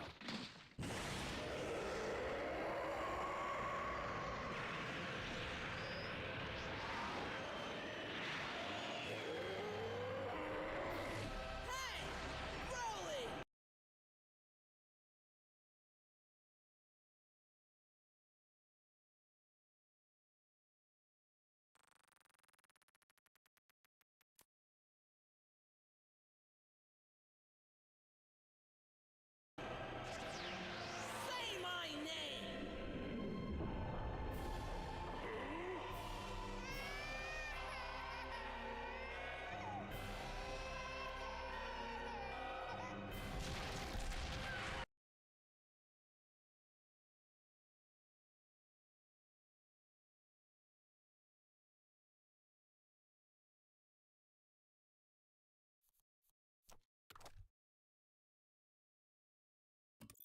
Secure the capture zone. I'll keep you apprised of its location. We're on the zone. Loadout updated. The zone's in danger.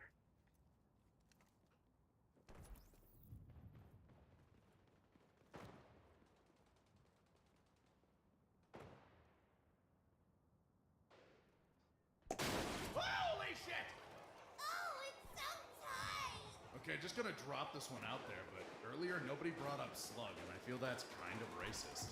What are these things, and why is one grinding on me? Step on my genitals!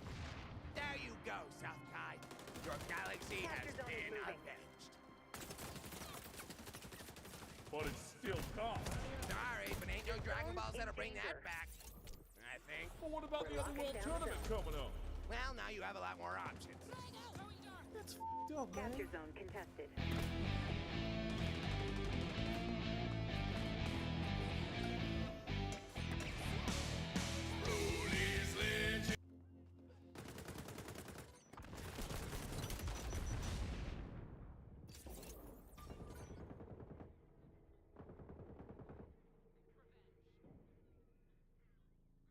Hey, can I talk to you for a second? Or a few hours, I guess? Throughout last year, I made several videos going throughout various weird episodes of Jimmy Neutron, ultimately landing on part 3 of the series covering all of Season 3 more in depth. But I've been thinking for quite some time that I wanted to go back and do the same fully for Seasons 1 and 2, and make the full series one big video as a bonus present just for you. If you watched the original series of these last year, well then do I have news for you. Majority of this video is all brand new content that you have not seen before. This will be a big celebration of my love for the Jimmy Neutron franchise, so I am even going to cover new things in general I haven't even made a video on yet, like the original movie that kicked off the franchise. So if you enjoy this video, you better subscribe. You know how long this took, man? If you're not as familiar with Jimmy Neutron, let this serve as your guide through it all. But if you're a big fan of Jimmy Neutron, like myself, then sit back, relax, and join in on the fun. Let's jump into the complete weird world of Jimmy Neutron.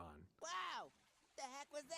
Welcome back to the 25 Days of Fringemas, where there's going to be brand new videos every single day from December 1st to December 25th. Hop aboard.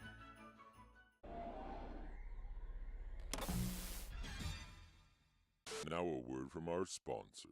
Thank you to Surfshark VPN for sponsoring today's video. Surfshark VPN is a virtual private network that helps you secure your digital life, in turn helping your real life by putting your worries at ease. Surfshark offers one of the best full coverage VPN packages out there with an unlimited number of devices that can all run under one subscription, all at the same time. Seriously, as many devices as you want. The Surfshark app itself is available on all platforms, PC, Mac, and of course the Linux users out there, you're covered as well, even smart TVs and video game consoles, all along with 24/7 live customer support and a full 30-day money-back guarantee to make sure you know it's completely risk-free by giving them a shot, as well as one of the best security measures with their strictly no logs policy, which encrypts your data, meaning that they do not keep any of it, nor does anyone know what you're doing online. Want to watch something that isn't streaming in your country? And no worries, just connect to any of the servers Surfshark has around the world and boom, you can access streaming libraries of even more content that otherwise would not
not be available in your country. It's fast and it's easy to use, filled with features that go beyond just the basics with a regular VPN. If you want to protect yourself online as well as help support the channel, you can get Surfshark VPN at surfshark.deal/JordanFringe and enter promo code JordanFringe for 85% off as well as an extra 3 months for free. So click the link down below in the description and get protected today. Are those nuts I smell?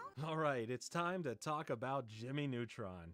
Who in the Code Lyoko forehead is that? Well, that's Johnny Quasar, the original test for the idea of Jimmy Neutron. So in the 1980s, this guy here, John A. Davis, worked on the pre-production ideas for a short called Runaway Rocket Boy that would follow Mr. Quasar here, the name coming from a mix of Johnny Quest and Captain Quasar, two huge inspirations of just building in the things you love into what you're working on. The short would follow Johnny after he builds a rocket to run away from home, hence the name, Runaway Rocket Boy. Originally in mind, this was going to be a fusion of live action and CGI technology from that time. But with little movement to pursue this idea further, nothing really came of it in the 80s. John had his own studio though, DNA Productions, you know, the "Hi, I'm Paul" three-eyed monkey thing at the end of Jimmy Neutron episodes. It's burned into my brain, I'll never forget it. At DNA Productions, they began trying out some software for computer animation and came to the decision that his Johnny Quasar story is really better suited for a CGI film. Here's where we fast forward to this video, the proof of concept all done with computer graphics that shows Jimmy and his robotic dog flying in a rocket. John and DNA Productions co-founder Keith Alcorn got to work finishing up what this would fully look like, as well as creating the series Bible if it were to become a full-fledged TV series instead of a movie. Following a circuit of showing off this short proof of concept around, buzz on it was spreading, winning awards and getting articles in magazines. And while all of this is really cool, the most important thing that happened to it was that Steve Odekirk saw it and wanted in on it. He was the founder of O Entertainment and thought that what John and Keith had put together looked fun. These three linked up at one point and Steve took a look around at what they had fully come up with concept-wise, so he wanted to help them take around and pitch Johnny Quasar to some networks in the hopes of making it a reality. So now we have two studios coming together and the outcome was making an episode with the new title of the show,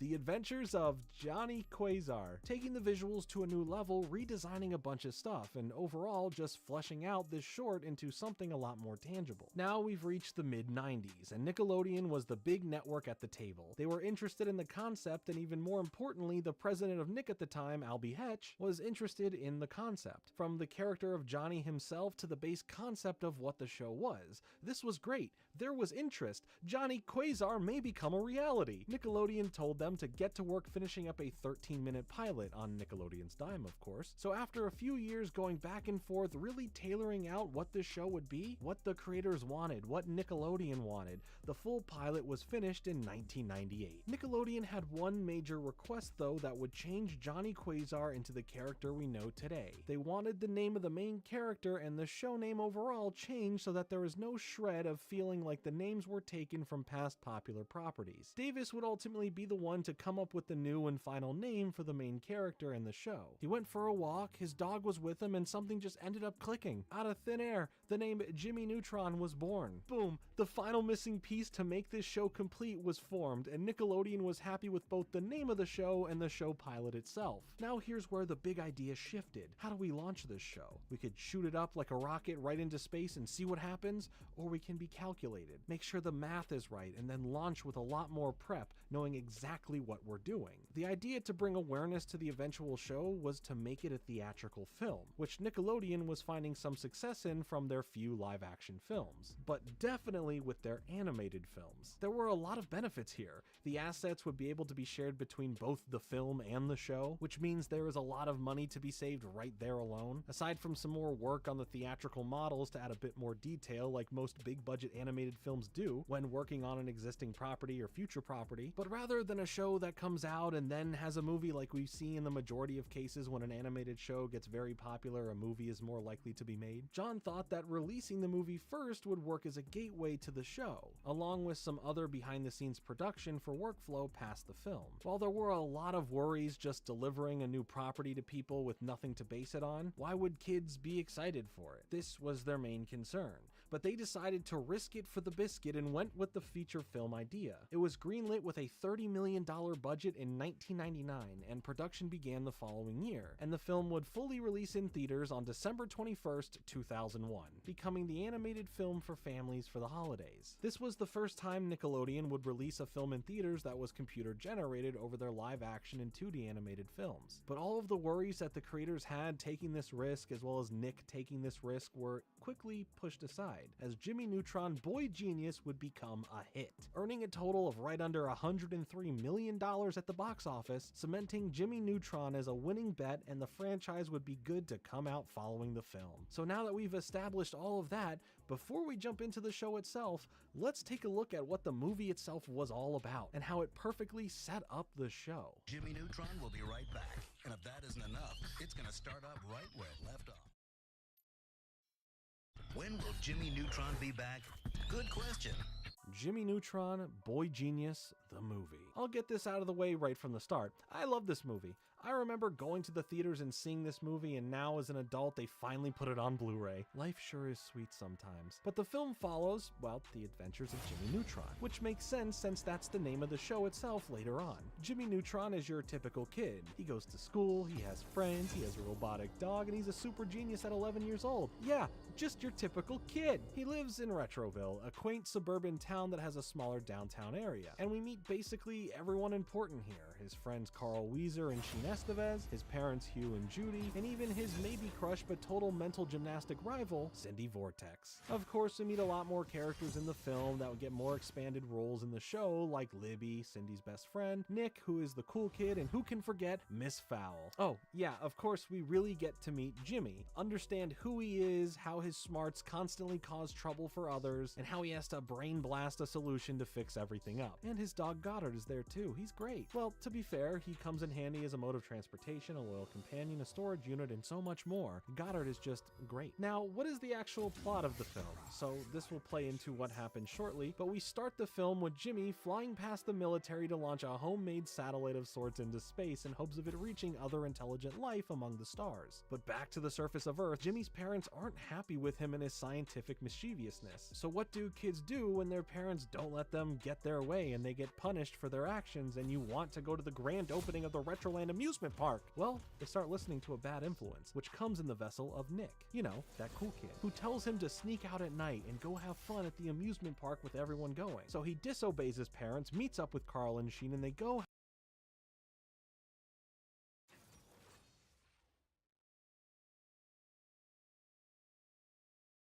Fallout is one of the most recognizable game and now television series of all time. Home to giant roaches, ghouls with hats, and this adorable good boy. But if we're being honest, none of us are here for that. Fear the assassin of no master. Because we're here for the vaults. Home to some of the most twisted, insane, and mind-blowing human experimentation and torture ever imagined. And also, the most fascinating part about this world, without question. 122 individual containment facilities, all constructed by a mega corporation, monetizing human death and suffering, all for their own gain. So today, I'm going to break down every single one we know about, whether that be from games, television, novels, or even comic books. Starting with the most chilled and relaxed vaults, and slowly making our way into the single most horrifying and mind-melting scenarios imaginable. Because as any Fallout veteran knows, war never changes.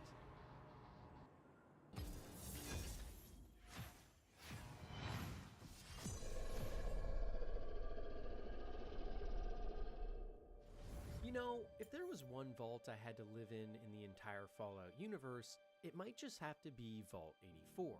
Because while later in the video we will be taking a look at some truly horrific things, first we have to start with the most relaxed. And what better way to do this than the little-known vault that's seldom talked about. Originally introduced in the Fallout board game, this technically now non-canon vault was home to one of the most tame experiments in the Wasteland.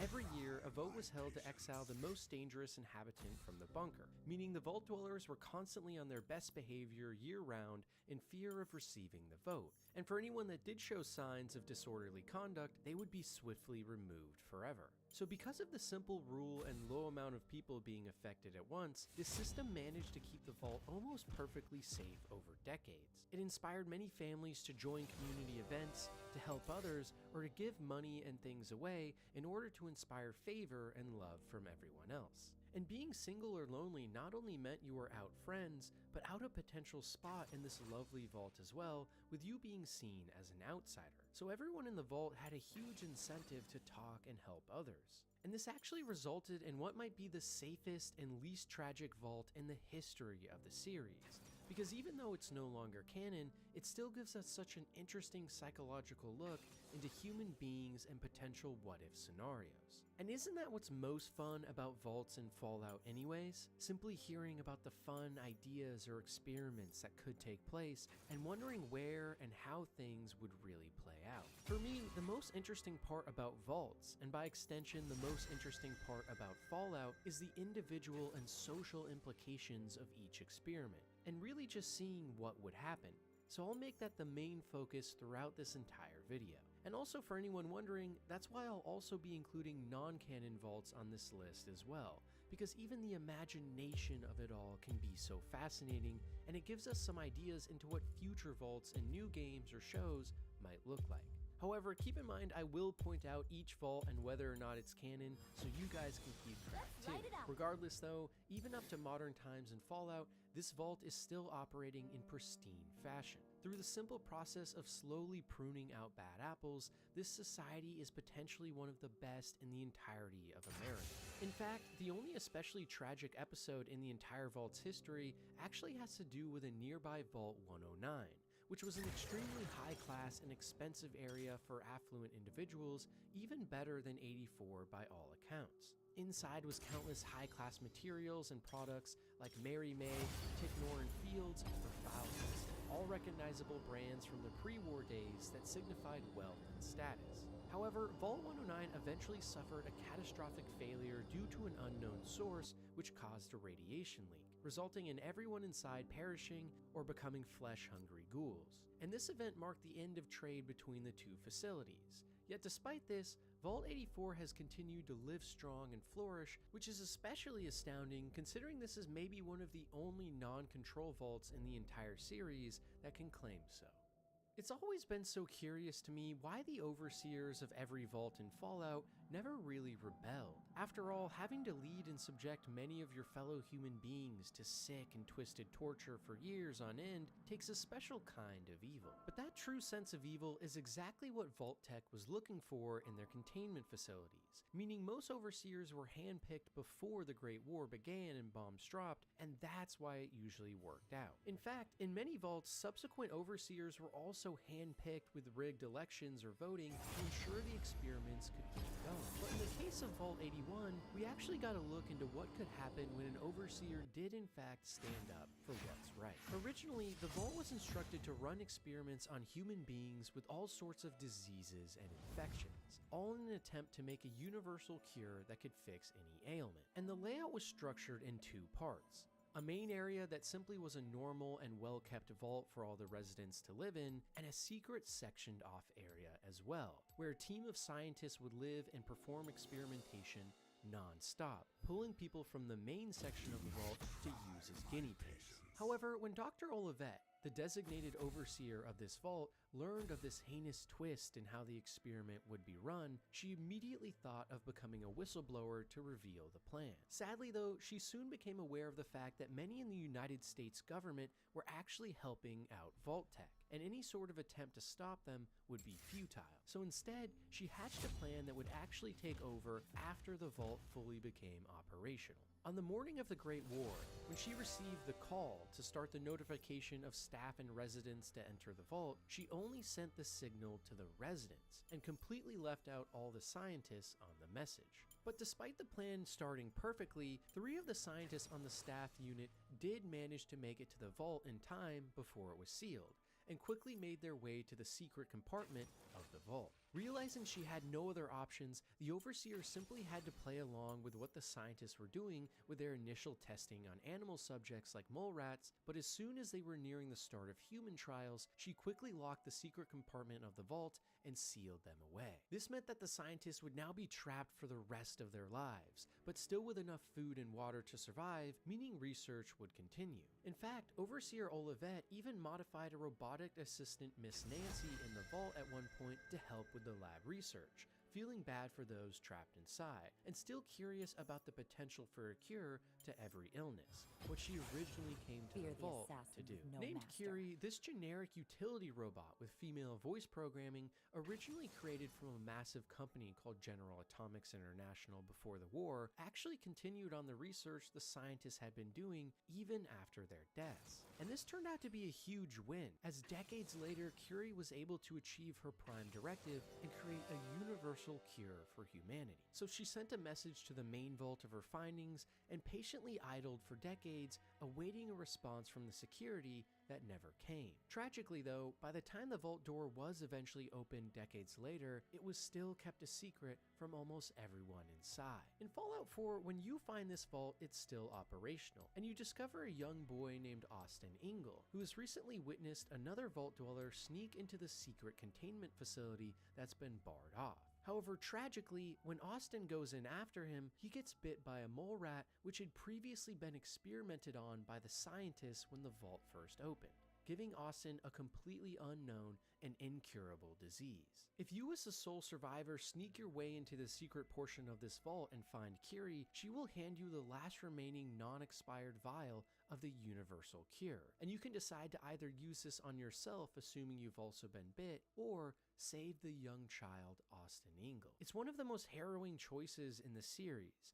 but still, on this list the vault sits so high because it's a stark reminder that even one heroic person can save so many lives. And for this vault's entire lineage, almost all of the dwellers have lived on to lead happy lives, unaware of the dark experiment the vault was founded on. Overall, an upbeat story for a vault that could have been so much worse. And trust me, as we keep making our way down this list, they will be. For those of you that don't know what control vaults are in Fallout, they essentially act as a way to validate the otherwise sick and twisted experiments going on in the other vaults. Rather than killing people for sport or running wild experiments, the control vaults are simply a normal place meant to maintain a stable society for potentially hundreds of years, and this results in these vaults serving as a way to validate the outcomes of experimentation elsewhere, just like a control in any scientific experiment. After all, as we know, the main purpose of most of the vaults originally was to run horrific social or scientific tests on unwitting and innocent subjects in order for Vault Tech to gain scientific research and learnings that could aid them in creating a new and prosperous world post the bombs falling hundreds of years later.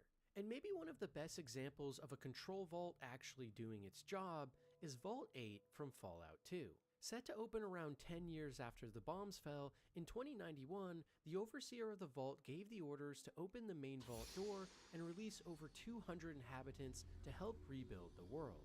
With the aid of their GET, or Garden of Eden Creation Kit, a massive terraforming device built from cold fusion that allows vault dwellers to more easily harness the post-nuclear wasteland for themselves, they were able to found Vault City as one of the main areas we get to run around in and explore in the second game. It's one of the best examples of a vault experiment and goal not going horribly wrong. And while Vault City is by no means a perfect paradise, by the time we find it in-game in 2241, it's a massive and sprawling city unlike many other places in the wasteland, with cutting-edge technology and medicine to boot. Sadly though, hundreds of years later, it was also home to rampant slavery and a form of a caste system as well, along with concerning radiation leaks everywhere. And it's a stark reminder of why vault dwellers are often considered the most cowardly people in the wasteland, because after coming to the surface, things tend to become more feral and difficult to manage. For many control vaults, simply hiding inside forever, like Vault 84, might actually be the ideal. Nowadays though, Vault 8 is simply used as a storage facility and medical bay for Vault City, a far cry from its heyday before.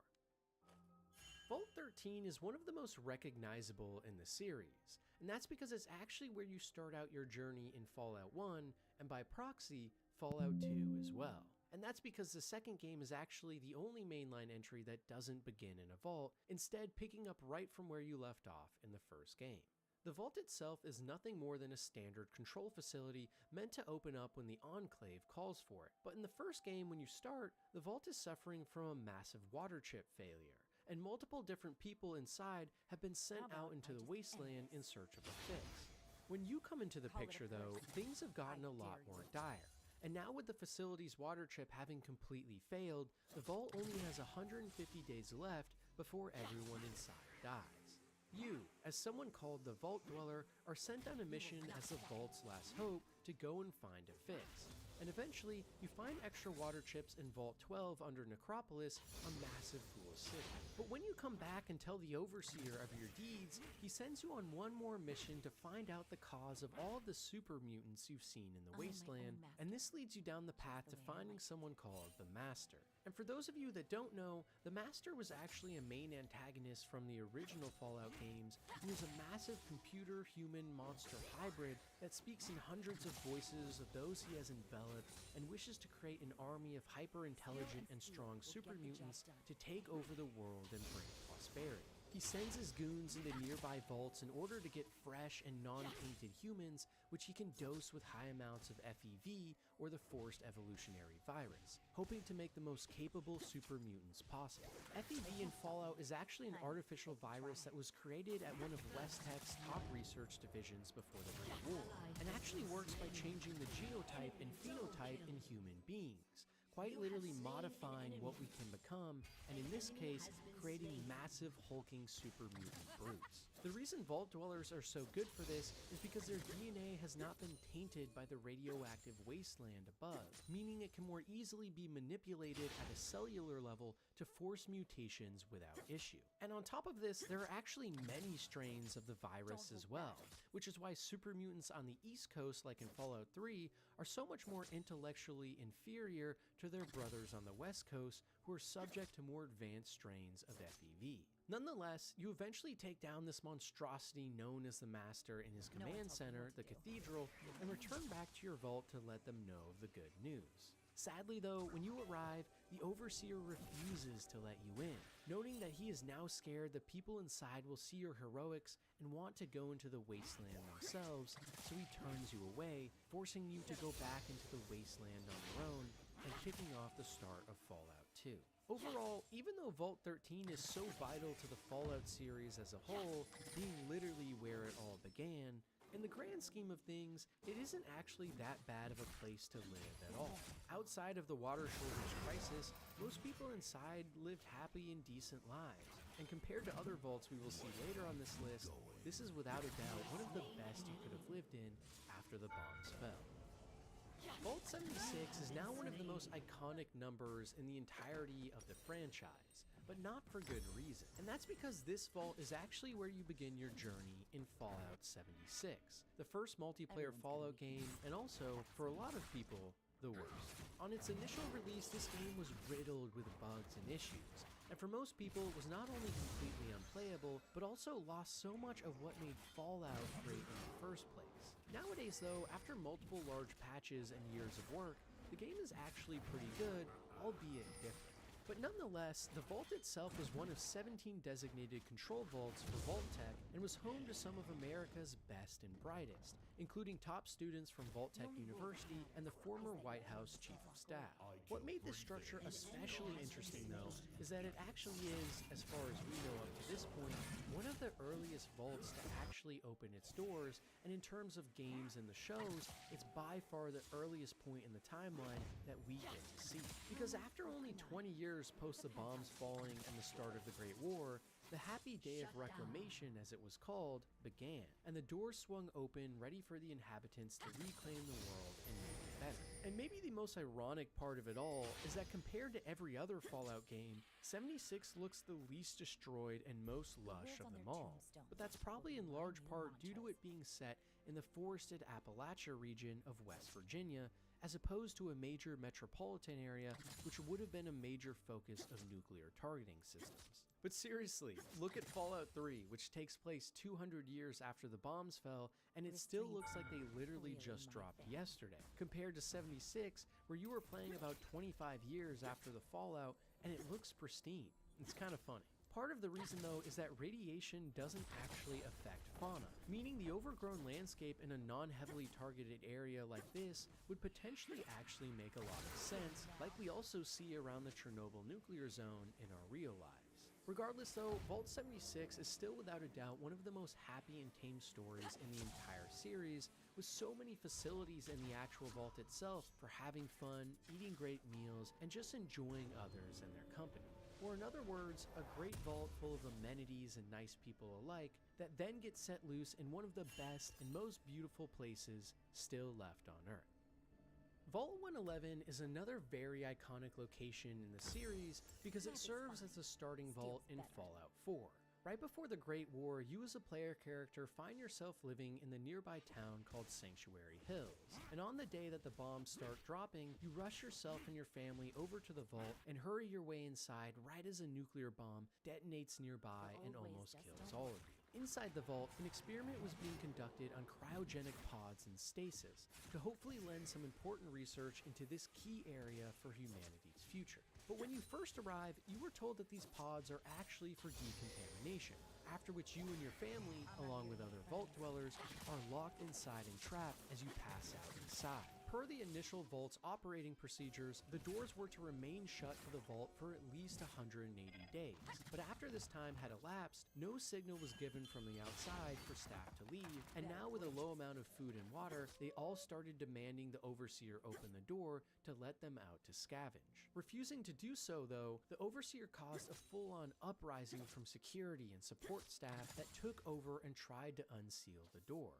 In retaliation, the Overseer then put the vault on full lockdown and demanded all food, weapons, and medicine be handed over, after which no full logs of the events of what happened next even are known. But the vault's history does pick up 150 years later, when a nearby founded high-tech society called the Institute sends some of their men to retrieve the player character's baby from inside the cryopod, as it will serve as a perfectly pure, non-radiated human being to base their Generation 3 synthetic machine-human hybrids on. When these agents come into the vault and wake you up, though, your spouse does not hand over the baby, and is shot as you watch helplessly in your cryopod nearby, after which they take your baby son and turn on your pod again, forcing you to sleep. You then awake 50 years later, now with the vault completely empty and over 200 years after the Great War, on a journey to go find your son.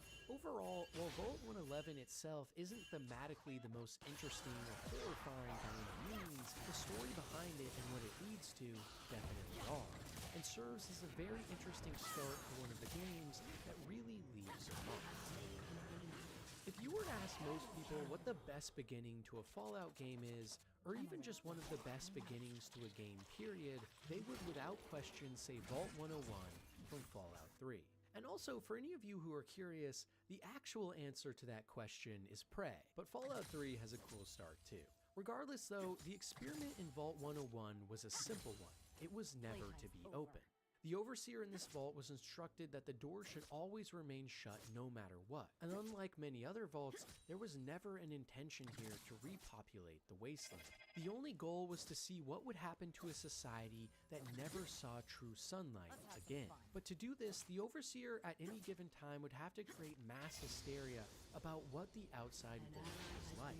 Children and adults were taught that the world had been flung into complete chaos, and simply stepping outside would result in instant death. And extreme measures like a police state and fake broadcasts of the outside world were even made to sell the reason why no one could leave. However, as time went on, some Overseers did start to secretly send scouting parties to the outside to get information, and this resulted in the people inside the vault even having discussions with people in nearby towns like Megaton.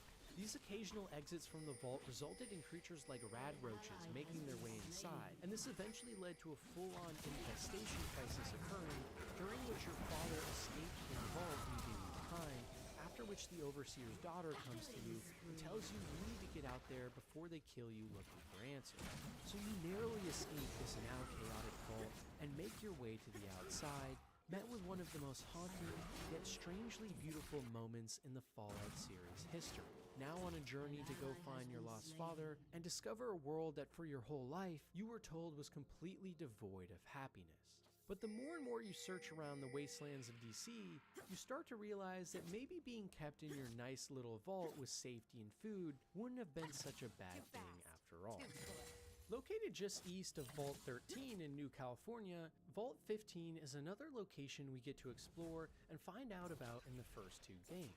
Inside its walls was an experiment meant to take place over 50 years that would force a large group of people with radically different ideologies all to live together just to see what would happen. Whereas most other vaults tended to be homogenous with very similar groups of people, 15 flew in the face of all of this. And because of this, quickly after the bombs fell and the vault inhabitants made their way to this facility to get locked away, many tribes and groups started to assemble. This resulted in lots of infighting and turmoil between the people in the vault. And after overcrowding started to become a major issue, a large portion of the vault residents decided to actually leave, taking the GEC with them in the process. This group of vault dwellers is actually the initial founding members of Shady Sands, the same destroyed city we see in the TV show and Metropolis from the games, which in turn fostered the eventual founding of the New California Republic, or NCR, one of the most notable government-like entities that has actually succeeded since the bombs fell. Other groups from the vault, on the other hand, formed raider or bandit tribes that would kill and steal for survival. And an even smaller group decided to stay in the vault even after it had been stripped of resources, assuming it would be more safe. Maybe most surprising of all, though, is just how crucial this vault and its initial people have become to the Wasteland, being the initial home and birthplace for so many factions and ideologies that even decades later would define the Wasteland we know, Fallout. And it goes to show that even extremely diverse groups of people assembled together, while cause for initial concern and violence, can cascade into truly great things in the long term because of being forced to see so many sides. I've always been a sucker for building and crafting in games I really enjoy, and for that reason, I actually am a big fan of Vault 88 from Fallout 4. You see, added in a DLC, this vault serves as more of a construction playground for the player rather than a normal vault. In lore, this facility built just below the Quincy Quarries in Boston served as a test site for various prototype devices that were targeted for distribution to other vaults. Vault 88 itself was never actually finished though, with instead only the entrance and security and reactor rooms being completed and furnished. Inside though, you will find a massive open cave room and network of nearby zones, all of which are completely open to the player character to design in whatever way they see fit, allowing you to live out your biggest fantasies of making your own vault just the way you like. And while this means this vault is without question one of the least scary and unassuming places in the entire Fallout ensemble, it also might just be the one that you spend the most time in, depending on the type of player you are. Because I know for myself, I thoroughly enjoyed my time in Vault 88, making my own little vault so homey. And finally, to end off this first tier of Fallout vaults, the least horrible and also nicest, I wanted to quickly go over 12 of the lesser known or unknown vaults, many of which are non-canon, but still all have interesting or strange experiments to go over before diving into the truly insane stuff. Because with most of these, we have almost no information on them besides the small experiments that took place, so most of this will be pure speculation. In Vault 55, nothing was out of the ordinary, except for the fact that absolutely no entertainment tapes were provided. In most other vaults, a large selection of movies, shows, or general entertainment videotapes were provided to residents that could then be played on any TV. This helped to pass the time and keep people occupied in what otherwise were extremely boring and mundane day-to-day lives. But this inability to escape from reality and simply enjoy some good entertainment is not a possibility in Vault 55.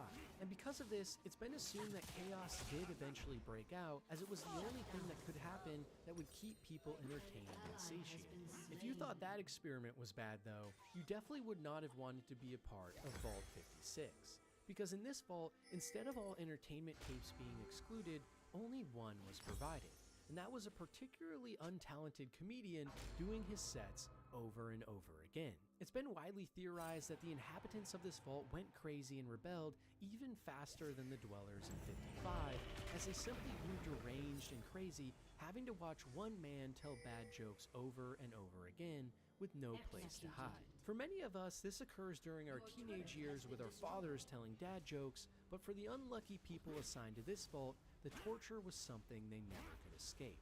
In Vault 36, the fruit extruders meant to supply a rich and varied diet to the residents instead only produced a thin and disgusting looking watery gruel. The residents would have been very annoyed at first, but over time, likely things wouldn't have been that bad. Besides the malnourished bodies and lack of proper nutrition, on top of no real sunlight. And as we know from real life experiments, eating the same thing over and over every day can lead to many ailments and infections that can become life-threatening if not treated. But compared to a lot of other vaults out there, these residents had nothing to complain about. In Vault 42, every single light source and light bulb had no more than 40 watts provided to it. And while this sounds pretty unassuming, living in such a dim and depressing environment for so long would have driven many residents crazy. Night vision would have naturally improved due to so much darkness exposure, and the people inside would simply have had to have learned to survive with very little light at all. But once again, another experiment where, as bad as it sounds, trust me, it's going to get a lot worse. In Vault 53, the equipment of almost everything inside was designed to break down every few months, but only enough to still allow for somewhat easy repairs. The equipment was meant to induce a large amount of stress in all of the dwellers, and this mission it managed to accomplish easily, as many people inside constantly lived in fear that something new was going to break once again, and their harmonious lives would be thrown into chaos. And surprisingly, living in constant fear that bad things may happen, even if those things are nothing more than simple repairs, can actually start to drive our human minds mad with anticipation, and it's theorized that many in the vault rebelled and left at some point. In Vault 29, only children under the age of 15 were allowed inside, with all of their parents being refused entry and sent to other vaults. And on top of this, it was filled to the brim, meaning the entire facility was nothing but an army of children running around and screaming. This would have quickly resulted in the oldest and most mature of the group taking leadership positions, trying to learn how to be adults, while most of the other children perished due to an inability to protect one another. The only other big thing we know about this vault as well is that Harold actually stems from it. And for those of you who don't know, Harold is a recurring character in the series who, on a mission in the first game's timeline, comes into contact with a large dose of FEV that transforms him into a monstrosity in the second game and a literal talking tree in the third. Considering that he started out as a child alone in a vault with other children though, becoming a talking tree actually is quite the accomplishment. In Vault 79, corresponding to the atomic number of gold 79, the gold reserves of the entire United States, and eventually the Enclave later, were being stored. It was home to up to 120 dwellers, and was the home place for gold that was secretly transferred from Fort Knox originally to inside this vault. In Fallout 76, we actually get to learn more about this vault and its history as well, which mainly just comes down to constant power struggles to either hide the truth of the vault or actors trying to gain wealth for themselves. And in-game, we actually get to decide where to put some of these reserves to help certain factions against one another. In Vault 70, the jumpsuit extruders were set to fail after 6 months, likely being a catalyst for the vault dwellers to leave the facility in what would have been Fallout Van Buren, the original cancelled Fallout 3 project from Interplay, before the IP was bought by Bethesda and they made the third installment in the series instead. The vault was also said to be home to 3 Garden of Eden creation kits and would have been the original stomping ground of the people that would eventually found New Jerusalem, a sprawling metropolis in the wasteland. And while we don't know much more about this vault at all, it is curious to think that in another timeline, it would have been one of the most important in the series. In Vault 44, a secret section of the vault was home to a team of scientists performing extremely dangerous experiments on creatures to study the effects. In order to keep them contained, large pins and electrical chains were used, which eventually drew so much power from the entire vault that it all short-circuited. And some of the creatures and massive insects alike escaped, and this resulted in the vault dying off. One scientist inside even tried to contact Vault Tech to relay the experiment results, but none of the communication ever got through, and the facility was left to rot, with so many interesting findings about the animals of Fallout we may never get to find out. In Vault 27, the facility was deliberately extremely overcrowded, with 2,000 people assigned to enter a space that could only comfortably maintain a few hundred.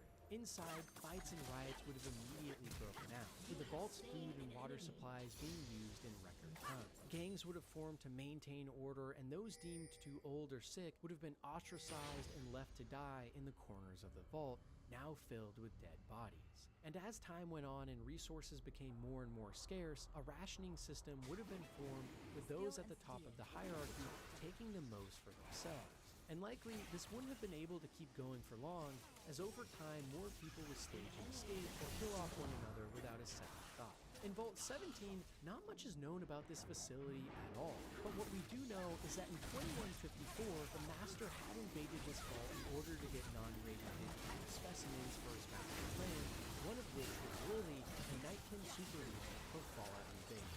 In Vault 6, every day a small amount of radiation would be pumped into the ventilation systems, which would have slowly turned everyone inside into feral ghouls, with the remaining humans being ripped to shreds. Honestly, this vault would have been pretty gruesome and could be lower on the list, but as I stated before, the last part of the first tier is all of these vaults that we have so little information on that are just pure speculation to go by. So now, let's start diving into the much more crazy vaults. The ones that you're all here for, and from this point on, buckle up, because it's about to get really weird.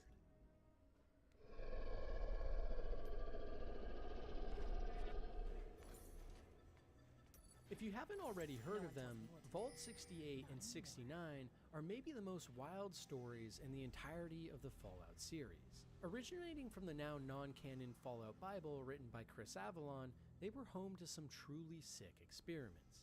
In Vault 68, the entire dwelling was staffed with 999 men and 1 woman, while in Vault 69, there were 999 women and 1 man, all adults in each. These vaults would have been subject to immense difficulty in staying alive, along with countless inbreeding. But even though we don't have any actual specifics on what happened in the vaults, we can guess as to what went on.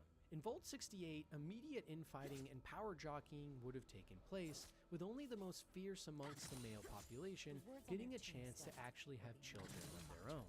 Around the clock, non-stop each year, the one female would need to remain pregnant, immediately fornicating again after giving birth in order to try and repopulate this dying vault. Any baby-born male would immediately be deemed useless and killed off or used as slave labor, and any baby-born female would be guarded with the utmost care until reaching an age where she too could join the breeding pool. The society would have been structured in a hierarchical and tyrannical manner, with only the most mentally and physically strong male specimens maintaining control, likely with many splinter factions and gangs forming to try and grab any sense of power. For the initial woman and any born thereafter, this experiment would become a never-ending hell of having to deal with violent men killing each other to retain power and dominance. And there would have been absolutely no time to confide in anyone about anything outside of sexual or survival endeavors.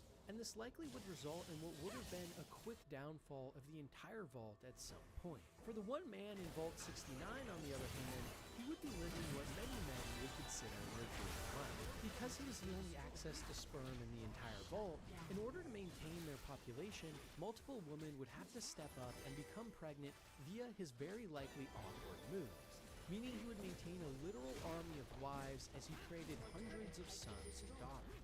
On the other hand as well though, because of the societal structure and power now immediately gained from the woman, family upbringings and customs would likely change fast, resulting in structures likely very foreign from anything we know now.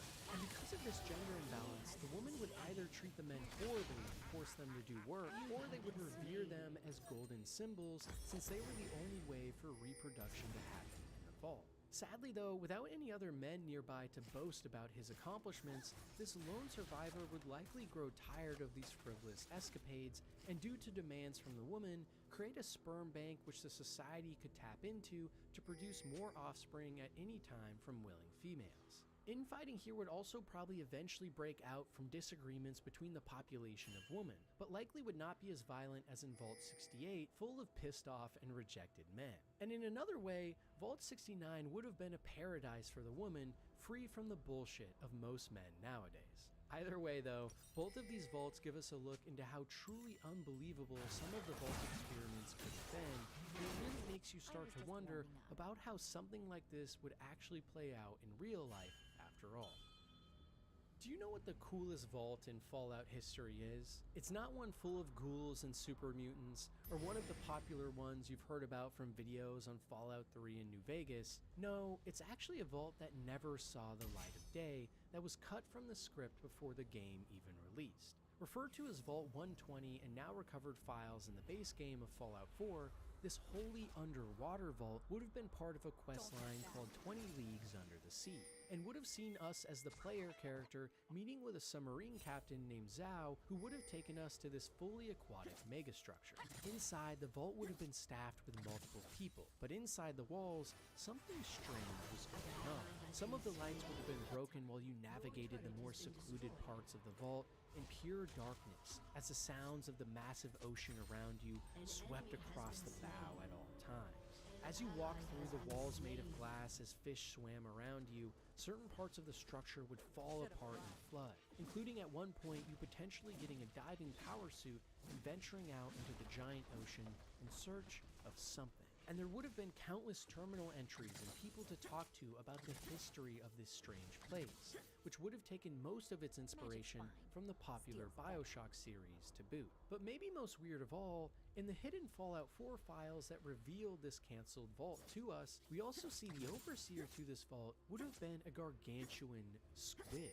How this would have worked, we have no idea, but my guess is maybe an experiment was being done to combine aquatic creatures with people by attaching a human brain to a squid, and this is why the monster would have been an overseer. Overall though, without question, I think this has to be one of the coolest vault ideas in the entire Fallout series, and it's almost criminal that this was cut from the 4th game. I'm really hoping that at some point in the future, we'll finally get to see this idea come to light, because the potential for lore and cool technology combined with a top secret vault doing heinous research deep underwater is basically any Fallout fan's wet dream, and it's a struggle to even come up with ideas with more potential than that of Vault 120.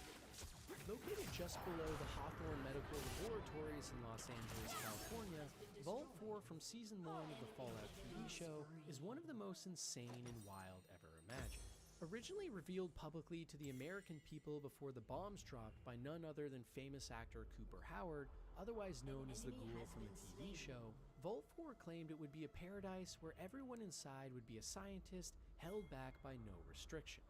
A society formed by the principles of the scientific method led by visionaries in the industry. There were even extensive trials and advertisements done in this vault for over 5 years leading up to the day the bombs fell. But once the nukes started dropping, the vault was immediately sealed.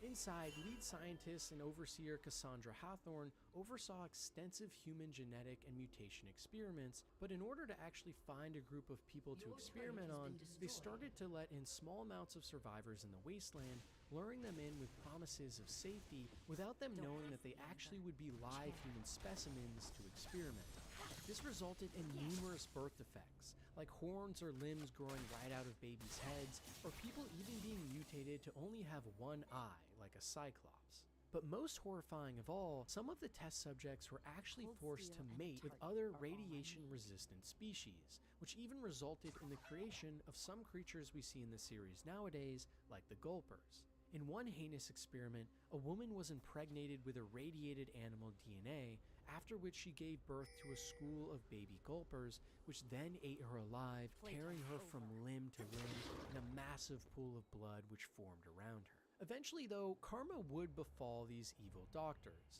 as these now new and dangerous monsters they had created rebelled and killed many of the scientist overlords that had tested and abused them endlessly. This itself led to a full-on counter-rebellion inside the vault, where many of the test subjects originating from the surface rose up and took control away from the main scientists, after which they instituted a new policy where they would allow democratic votes for letting in refugees from the outside world to help them survive, giving back to a world that had taken so much from them. And for years they continued on this journey in harmony, even after the nuking of Shady Sands nearby, where vault dwellers and refugees alike would live in the vault and forge around in the wasteland to maintain the vault and its functions. In the Fallout TV show, Lucy and Maximus actually stumble upon the vault during this period, where they discover the remnants of strange genetic mutations now carried down through multiple generations, along with discovering the infamous level 12 of the vault, where previous inhabitants who were experimented on extensively are being held in cryo chambers to keep them alive until new technology progress can be made to save them from their eternal torture.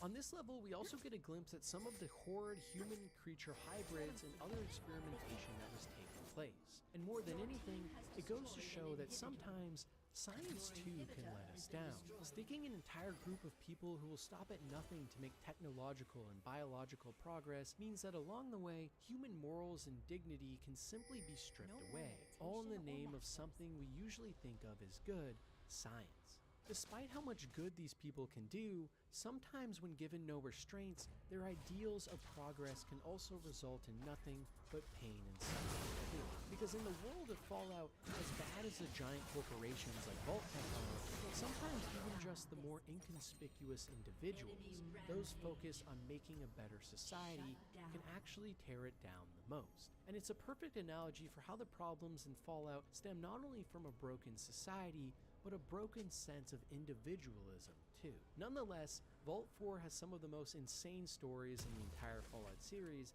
and shows just how too much of anything can be a bad thing.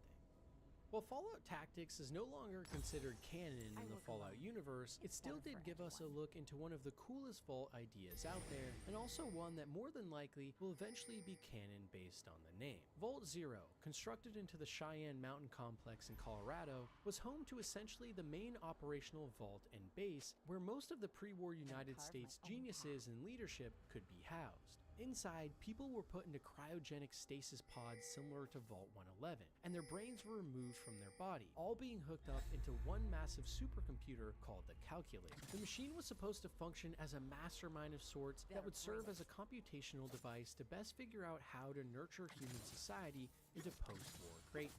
But due to budget cuts in the Department of Defense during the Vault's construction, several important backup systems were not added to the neural links, and this eventually led the Calculator itself to become corrupted and begin a so-called pacification protocol, where now the supercomputer's main directive was to purge the wasteland of all life and kill all humans without question. In Fallout Tactics, as the player character the Warrior, you and the Brotherhood of Steel must work to stop this fearsome machine at all costs. And while this is now no longer fully canon, the events in Vault Zero definitely make you think about what most of the pre-war leadership in the Enclave or inside certain vaults must be doing. And as we know, there's been tons of lore in this series about what's really going on, ranging from Vault-Tec dropping the bombs as implied in Season 1 of the show, to the Enclave or United States government using the vaults as experiments to help them in long-form space travel to colonize other planets in a previously cancelled Interplay version of a Fallout cinema adaptation. But whatever turns out to be true in the lore eventually, it's vaults like Vault Zero which give us a great look into the twisted minds behind all the madness, and how they would stop at nothing to achieve pure power and domination while cutting corners to get there. Among the pantheon of most recognizable Fallout vaults of all time, without question, somewhere near the top would be Vault 108 from Fallout 3. Affectionately known as the Gary Vault by most players, this hidden hideaway in the middle of the capital wasteland is more than meets the eye. When you first enter inside, you are met with gruesome scenes of blood and decay, along with some dead bodies, all of one man named Gary, all with different numbers behind their name. And shortly after this, you stumble upon an alive version of the same man, accompanied by many of his other brethren, all shouting Gary at the top of their lungs and looking to try and kill you in a manic rage. It's one of the most absurd, sad, and almost funny vaults in the entire franchise, and it all comes down to what happened inside the first report. You see, Vault 108 was meant to house 500 residents for just under 4 years, but was also designed so that in year 20, most of the vault's power supply would fail. Along with this, all standard positions of power were left unfilled, instead to be chosen by the Overseer themselves. And the Overseer selected to start the project was someone with a rare form of cancer and only 3 years left to live. Essentially, the vault was designed to fail from the beginning, but even more interestingly, in those early years, an experiment began to take place in human cloning. Scientists in the vault began testing with highly new tech for human cloning trials, and their subject they chose to test with was a man named Gary. But with each iteration of him that they cloned, the clones would simply shout the word Gary and act very aggressively towards everyone inside. So because of this, the clones were all kept in a containment facility in the science room. But after getting to clone number 54, finally the Garys had had enough and rose up against their captors and took over the vault, slaughtering everyone inside and driving the rest of the survivors outside of the vault. When you arrive as the Vault Dweller in Fallout 3, the vault is now nothing but a horrible murder scene of the past, with an army of this one man Gary shouting his name as they chase you with baseball bats. You can even find creepy remnants of the past, like a fully barricaded woman's bathroom or blood smears on the wall, and tell the harrowing story of this vault that was losing power and the people inside hiding in darkness from this army of one deranged man, Gary. It's one of the strangest vaults in the series' history without question, but also maybe one of the coolest and funniest. And on top of that, the vault itself is super creepy and full of interesting lore, so in many ways is one of the best examples of a Fallout vault of all time, both horrifying and hilarious at the same time. And once again, it shows the insane lengths scientists in the Fallout series were willing to go to further their research, and reveals that the biggest monsters in the series aren't always super mutants or ghouls, but rather the human beings we all call friends. In fact, it even makes you wonder what other random side experiments could have been happening in other vaults that don't even directly pertain to the main directive. Maybe there's even some other vaults out there that have gone completely off the rails as well, not even due to the wishes of Vault Tech in the first place. Another lesser-known vault that finds itself outside Fallout canon, but is nonetheless fascinating and beloved, is Vault 43 from the One Man and a Crate Full of Puppets miniseries. Staffed with a super small population of people, the vault was made up of only 20 men and 10 women, all fending for themselves. However, the real horrifying part came from the other thing that was in this vault as well, a massive and hungry panther. Likely, early on in the vault, residents would have been curious as to what was going on, but soon when the panther emerged and found them, it would have poured onto its prey and eaten the first man or woman alive. The residents would have scattered around screaming and fearful, but while the panther feasted on its meal, this likely would have given some time for everyone to plan. And with a majority of the residents still remaining at this point likely, you would imagine that they could have banded together to take this one panther down, but we never get any actual information on this vault, so we'll never know. For example, if they were able to make makeshift weapons to stab this hulking beast, it would have been easy. But if the vault was staffed with say nothing, fighting a panther with your bare hands, even as a large group, might prove impossible. And also, what happened if they did defeat or all died to the panther? Would the vault doors simply open after as a celebration for the gladiatorial victory? And if they did, would this make this vault the fastest to open ever, beating even Vault 76?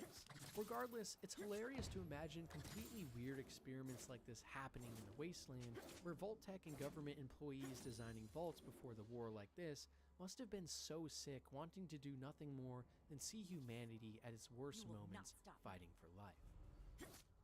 While Fallout 76 is many people's most hated in the series, it does lie home to some of the most unique and interesting ideas in the entire franchise.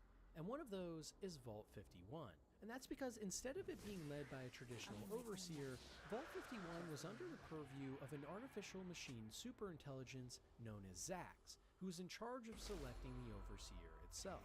Specifically, it was a Zax version 1.3C unit, the most advanced that we know of, and also the only one in use. You see, Zax were actually first created by Vault Tech and West Tech scientists during the pre-war era, and the first iterations were simply meant to help with logistical workflows and data management. But as time went on, it became clear they might serve as a perfect leadership team for the vaults themselves. By the time the bombs actually fell though, as far as we know, Vault 51 was the only place to actually be retrofitted with this experimental next-gen version of the Zax hardware and software. In essence, a true artificial intelligence. When the bombs first fell and the vault was sealed, 52 residents were inside its walls, and immediately, Zax got to work trying to figure out how to select the best possible overseer for the vault using its analytical abilities. To start, Zax talked to many of the residents and proposed a democratic voting system, but after all of the residents due to ego concerns voted for themselves, Zax started to try more and more systems of government to see what would stick.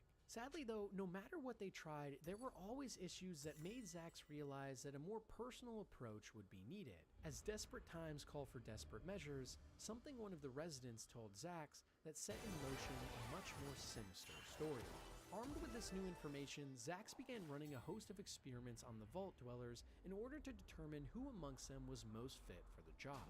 After all, what better way to select a great leader than put them through trial and tribulation? So Zax started doing countless things like moving the citizens into worse living conditions to see how they handled it, trying to cause political strife to monitor who could rise above it, and even doing annoying things like rigging video games to always fail for specific people, causing them to become very irate. As time went on though, these experiments from Zax became more and more absurd, so much so that residents inside the vault began going insane, with some of them even taking their own lives.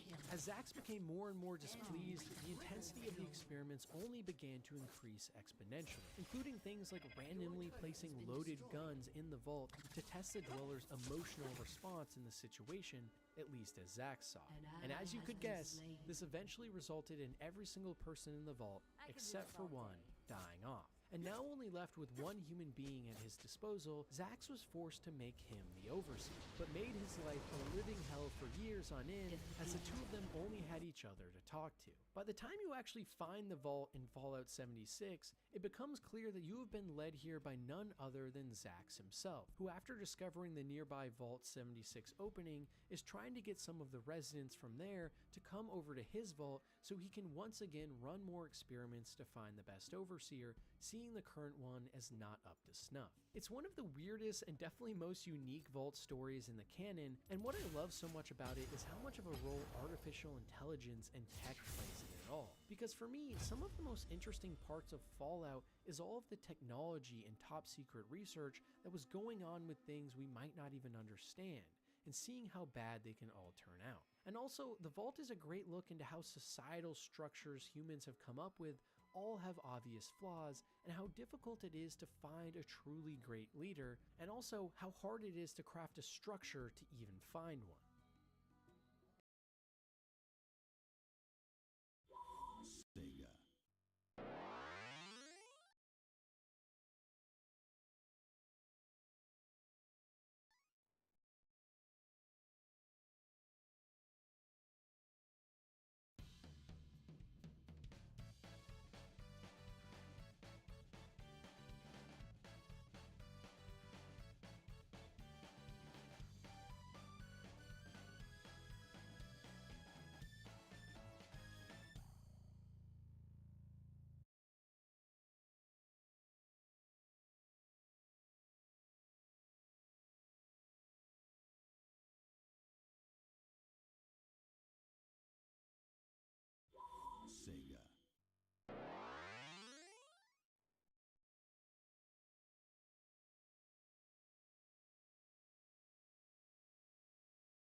spawned.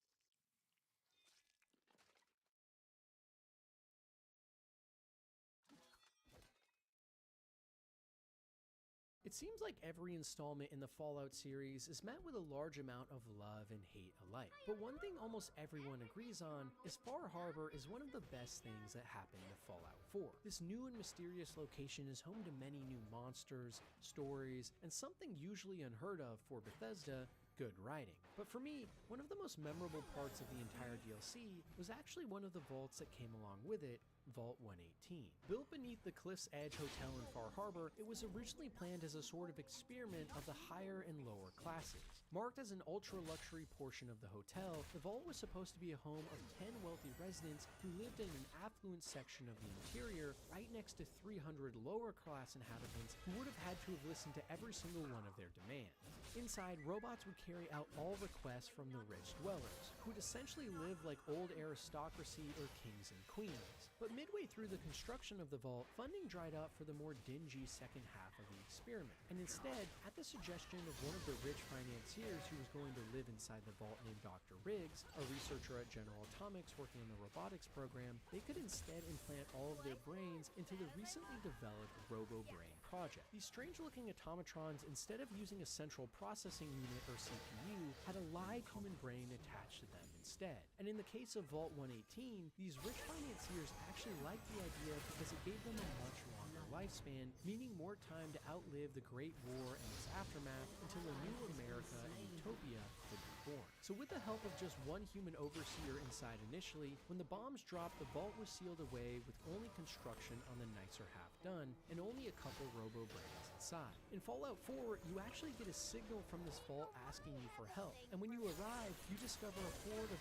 old and rich robo-brain human hybrids who are reaching out to the outside world because of a murder mystery that has just broken out. Someone inside the vault has been murdered, and all of the robo-brain humans are blaming each other for who did it, resulting in one of the most wacky but also memorable vaults in Fallout history, where you must basically solve a murder and mystery by talking to everyone and uncovering dark secrets in the vault's past. And also, a vault with some of the nicest interior decoration out there, which makes sense considering its origin. For me though, it's just another great example of how twisted and evil those with money in the Fallout universe can be, revealing that there's nothing they won't do in order to help themselves.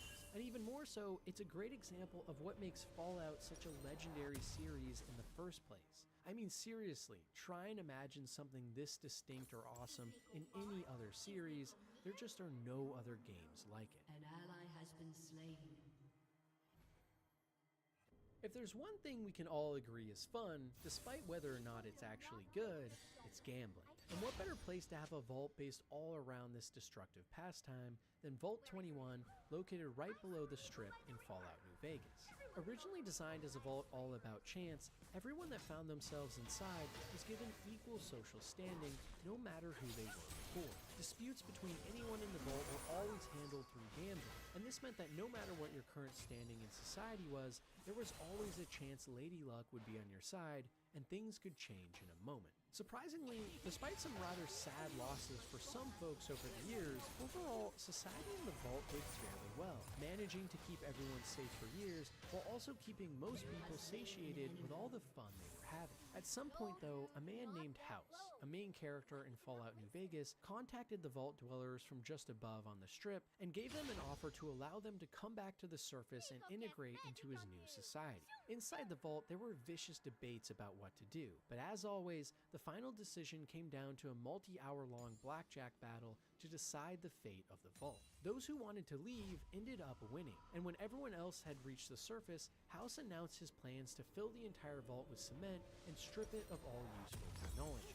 Luckily though, one girl named Sarah along with her brother were able to negotiate with House, and instead, he only filled a majority of the vault with cement, leaving the front section untouched, after which it was turned into a hotel for a short stint to make money on the Vegas Strip. More than anything though, the most interesting part about this vault's history lies in those early years, when quite literally the lives of everyone inside came down to nothing more than the flip of a coin, where societal structures and hierarchies all were simply random chance instead of hard work and genetics. It really did create an entirely different kind of civilian lifestyle, and while it was fun, probably also doomed the entire population in the long term, as all it took was one unlucky day to wind up with the entire facility full of cement. As most of you probably already know, the first season of the Fallout TV show on Amazon was a massive success. With over 65 million viewers in just a couple of weeks, the Fallout franchise has solidified itself as a juggernaut in not just games, but all of media. But part of the reason for the show's massive success is that it stayed so true to what made the series so great in the first place. And a big part of that is really awesome starting vaults.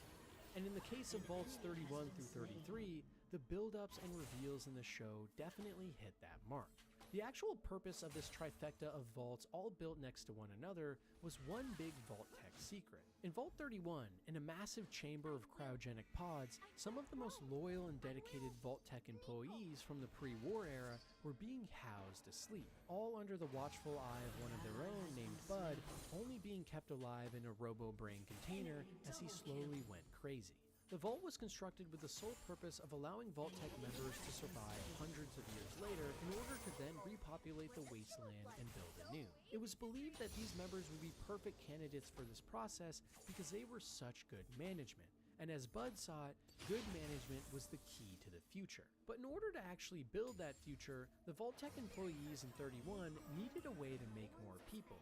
And that's where Vault 32 and 33 come in, breeding pools for those ancient human beings and cryopods. Residents in these vaults, while not management, were specifically chosen for their good genetics to help the Vault Tech population. So every time an overseer from Vault 31 was about to perish, a new one would be woken up from cryogenic sleep and through rigged elections would become the overseer of the vault yet again. And during this process, they would impregnate other vault dwellers in order to keep their lineage alive. In the show though, near the start we see Moldaver infiltrate Vault 32 and take Lucy's father, Overseer Hank, away. And this causes Lucy to venture out of the vault, and on the journey we see her go on in the show. It's here that she learns that years ago her mother inside the vault had actually discovered there were people outside that were alive and thriving, and that she was lied to. She took Lucy and her little brother to the surface and found the city of Shady Sands, a new stable society being formed under the NCR, or New California Republic. Hank, looking to find his children, made his way to Shady Sands where he was able to get his children back. But after begging his wife to come too, she said she wanted to stay in this new civilization and help rebuild Earth. But now seeing it for himself, Hank realized that Shady Sands and the NCR were actually competition for the future that Vault Tech and the management teams had envisioned, and if left to its own devices, might even mean they wouldn't hold any power. So Hank did the unthinkable, and with his Vault Tech credentials, decided to launch a nuclear bomb at Shady Sands and made his way back to the vault below as everything went up in flames. This sick and twisted man, along with everyone in Vault Tech, were willing to stop at nothing to keep their power. Even things like nuking an entire innocent and now flourishing society in the wasteland, or allowing residents in Vault 32 to die and be covered up once they found out about the experiments. The experiment going on in Fallout New Vegas's Vault 34 wasn't a particularly heinous one just based on the idea, but it did lead to some catastrophic outcomes. Because the special secret about this vault was that it was home to a massive armory overstocked with firearms and ammunition. Vault Tech wanted to see what would happen if a large group of vault dwellers had access to such dangerous weaponry, if they were to be pushed to the brink.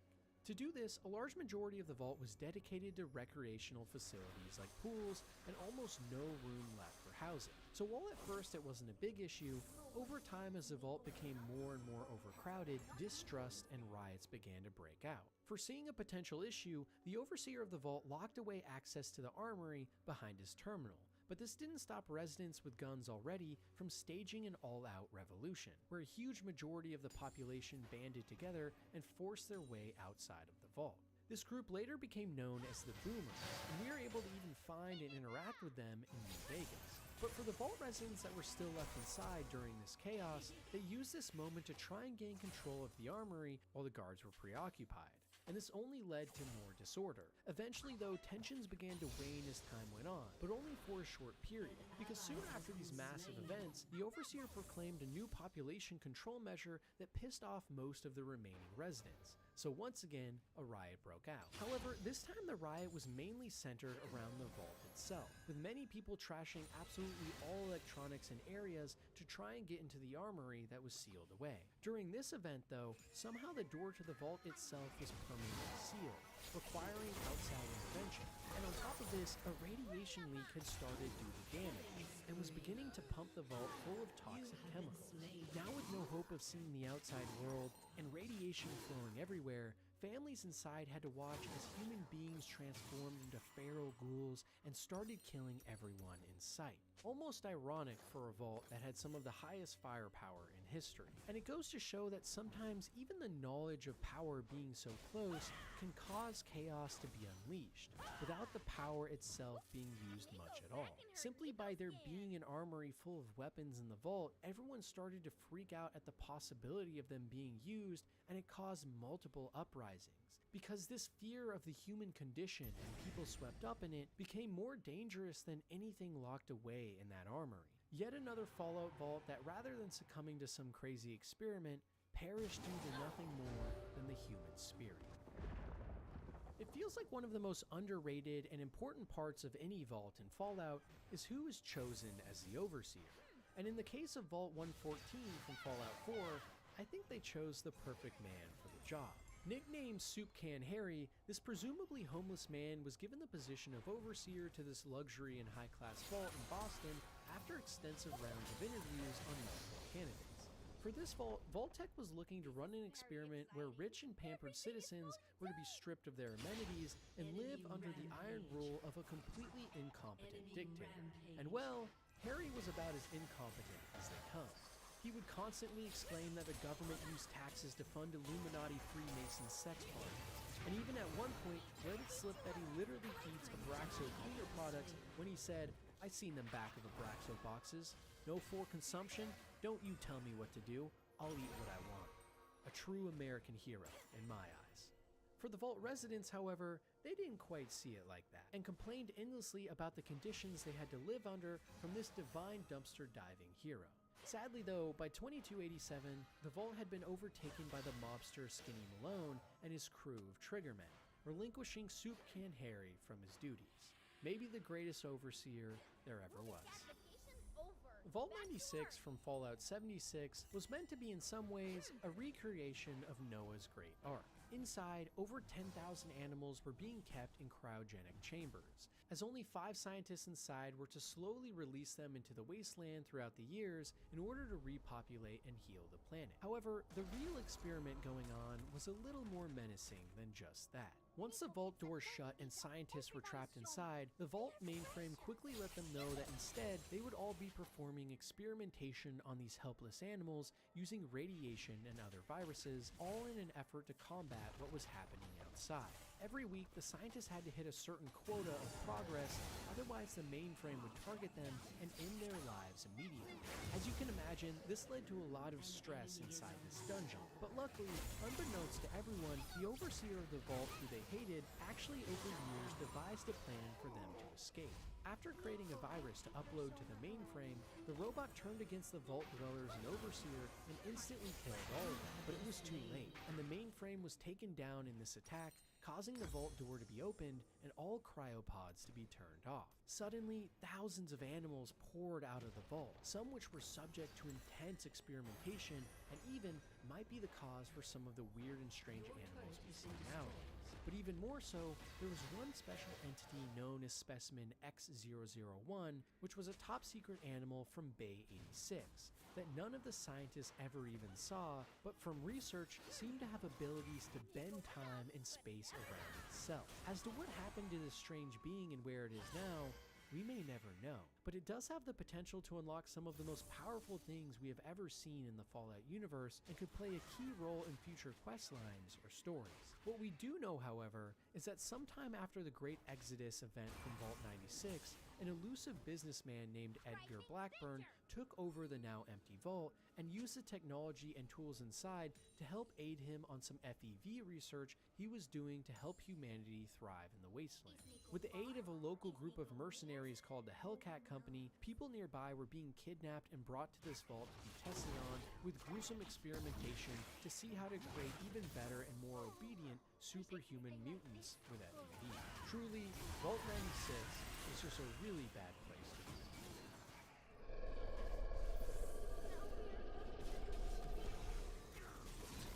Fallout is no stranger to insane human experimentation and crazy narratives, but not many reach the absolutely mind-blowing heights of the story behind Vault 22 from Fallout Bay. A facility that was originally constructed under the auspice of genetic and experimentation trials on crops and other plant life, but turned out to be so much more. You see, before the Great War kicked off the nuclear Armageddon and subsequent fallout in the series, the world of Fallout was actually going through a food shortage and famine. On top of rising tensions between the biggest nations in the world and battles breaking out everywhere, people were struggling to get enough food. And because of this, Vault-Tec set up Vault 22 as a main central stage for ongoing research into advanced fertilization and crop production, along with better performing pesticides. So when the doors first shut in 2077, the scientists assigned to the Vault got to work with their research, hoping to one day leave their lives behind in this cramped palace and come out with their findings on how to make better food in a new world. But part of the experiment taking place here involved lots of donations from rich pre-war clients and massive organizations, one of which was an entopomathogenic fungus designed for pest control. Funguses like this work by taking over a host body, in this case insects, and slowly taking over their mind and body, all while producing more spores that through airborne transmission reach new hosts. The insects infected with this affliction also die a gruesome death. And by the way, things like this actually exist in real life too. But nonetheless, on its own, this was no problem, as the scientists in Vault 22 were dealing with many similar fungi. Sadly though, in this case, the strange organism had actually been sent from Big MT's X-22 Botanical Garden, a nearby highly funded research facility shrouded in secrecy. Unbeknownst to the Vault dwellers, this fungus could not only infect insects, but also human beings too. At first, it was only bouts of pneumonia and problems breathing, but soon it developed into chills, a fever, and a terribly uncontrollable cough too. Soon though, entire spore colonies started to form on these human beings as they dropped to the floor dead, and millions of tiny fungus started to fill the vault. A panic ensued as these human beings began to transform into what we called spore crawlers, covered from head to turn green with strange appendages growing out of them. Not sure how to handle the situation, the remaining residents that were unaffected set off a gas explosion which only angered the monsters more, which started to viciously tear the survivors limb from limb, screeching in pain. But by what seemed like a stroke of luck, 118 survivors were able to somehow escape the vault without succumbing to the onslaught. And from there, they formed a small tribe that banded together and headed north to Utah, eventually making their way to Zion Canyon. Here, they found a small group of Mexican refugees who they swiftly slaughtered. Mothers, children, and anyone in the camp they could get their hands on was decimated, all in an attempt to seemingly get more supplies for themselves to stay alive. However, this was an especially strange and violent act for vault dwellers, people who are usually considered the babies of the wasteland. And a nearby native of Utah, Randall Clark, thought the same, which is why he started to spy on them and their new camp, after which he noticed everyone was endlessly coughing with some strange sickness, and many were starting to glow green. But most horrifying of all, Randall discovered that inside the camp, the Vault 22 descendants were actually eating the Mexican people alive. Utter disgust swept over Randall, and he went into an all-out war with the intruders, killing as many of them as possible, while a majority managed to flee, with no further updates being known. Without a doubt, it's one of the most insane and horrifying stories in Fallout Vault history, and goes to show that even the facilities created with the best intentions always devolve into something much more sick and twisted.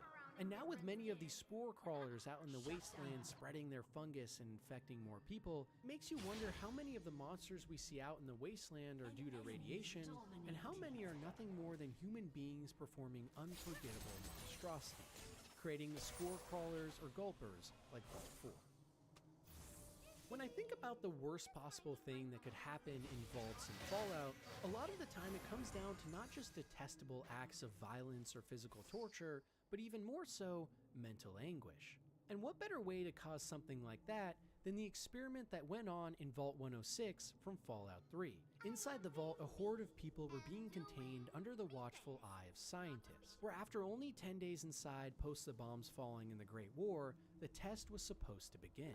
Under the parameters, for 30 minutes, a set of highly potent psychoactive drugs were to be released into every chamber in the vault, causing mass hysteria and hallucination. And well, it worked.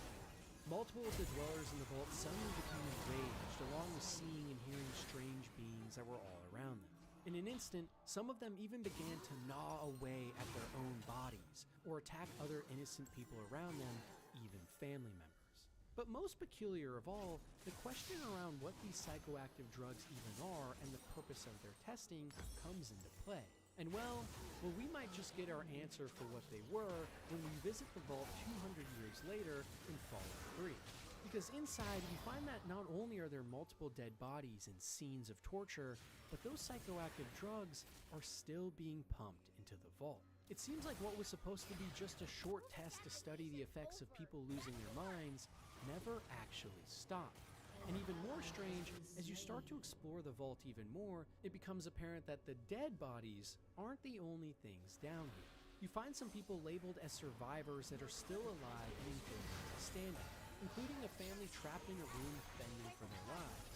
And it makes us start to ask the question, what exactly is going on here? And even more peculiar, if you get to the very bottom of the vault, you find an evil scientist in a lab coat still fully alive, presumably a person who was instrumental in the initial experiment. But remember, this vault is now over 200 years old, so anyone inside would presumably be the same age or more, and considering they aren't ghoulified, something really insane is going on. One explanation could be that the people inside are raiders or other explorers like yourself who came in to get a look and became trapped. But that wouldn't explain how they have been able to handle the non-stop barrage of this psychoactive drug for so long. After all, the initial experiment of only 30 minutes was supposed to turn most people into brainless monsters.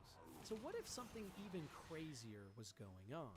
Maybe while these drugs were surely supposed to kill most people, they weren't supposed to affect everyone. And what if these tests being done here were actually something that made a lot of sense for Vault Tech and their research immortality? Maybe the psychoactive drugs were designed to not affect a certain portion of the vault population and instead allow them to survive forever. It would explain the scientists at the very bottom of the vault and the helpless family surviving for so long with no food and supplies. And it really makes you wonder, how many other vault experiments that we have not seen of or heard of have potential crazy twists like this?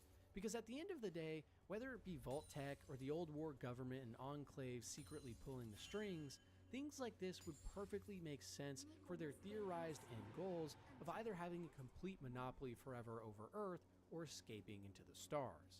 After all, what better way to retain control than to live forever? And what better way to live forever than to test your serums first on some unsuspecting and innocent vault dwellers? Most forms of torture in vaults in the Fallout series are pretty on the nose, meaning they take the shape in the form of very obvious things, like direct violence, experimentation, or command.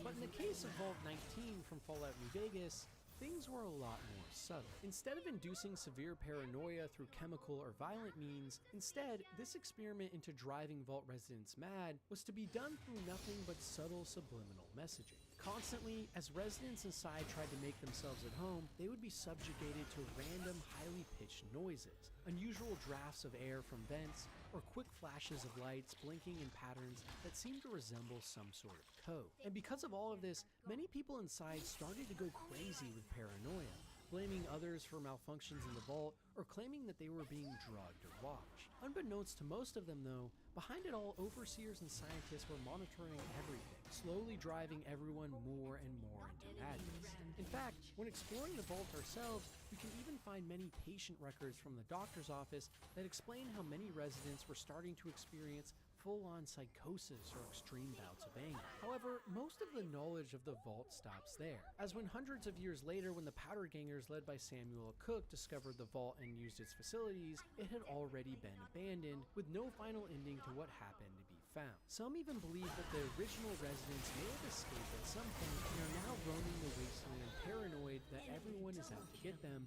killing anyone they find on sight. In fact, maybe a good amount of raiders we find in-game, rather than being born to the harsh surface, were born to even more harsh underground experiments like this. We may never know.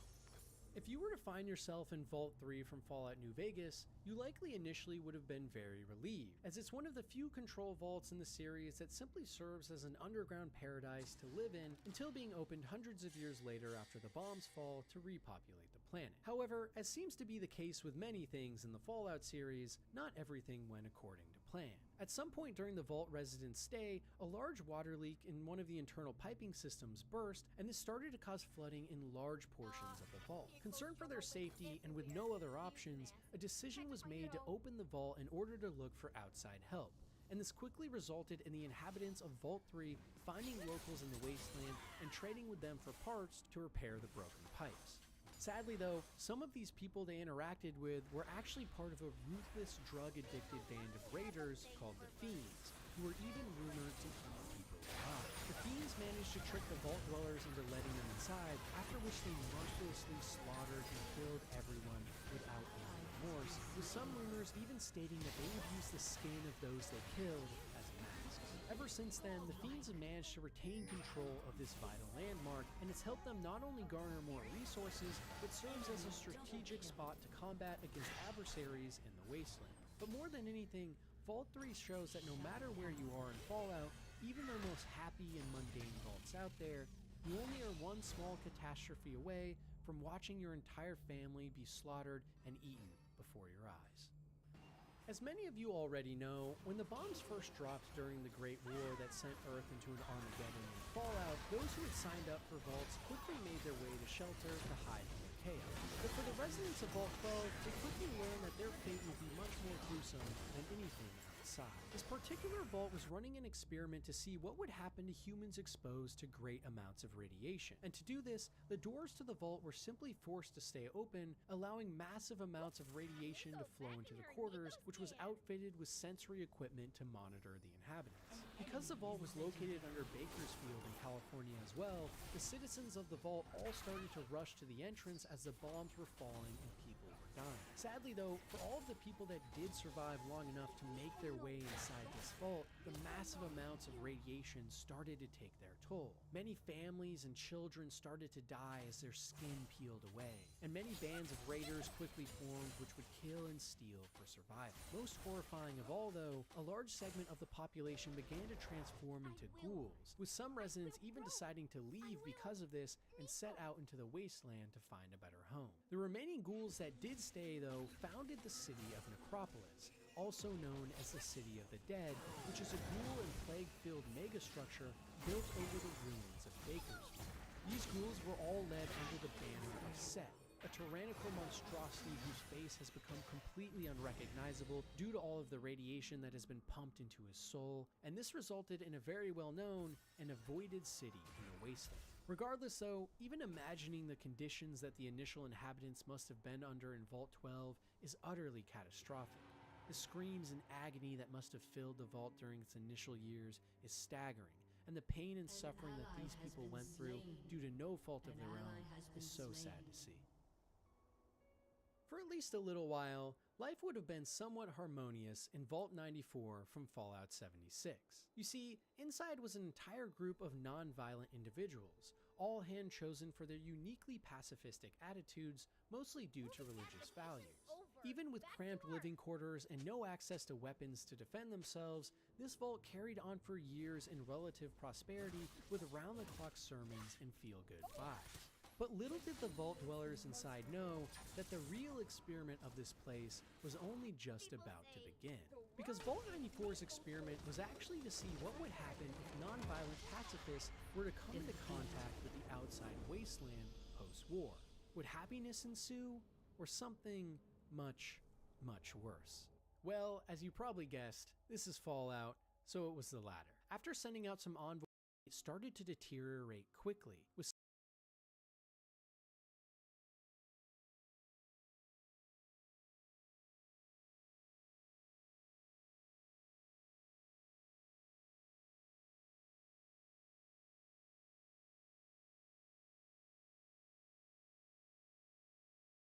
The following is a non-profit fan-based parody. Dragon Ball Z, and Dragon Ball GT are all owned by Funimation, Toei Animation, Fuji TV, and Akira Toriyama. Please support the official release.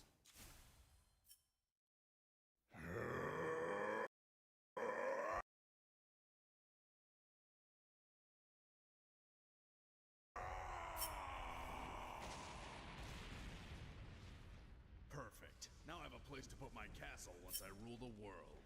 And it'll have all the things a castle requires. Like walls. And subjects. Maybe even a trebuchet, huh?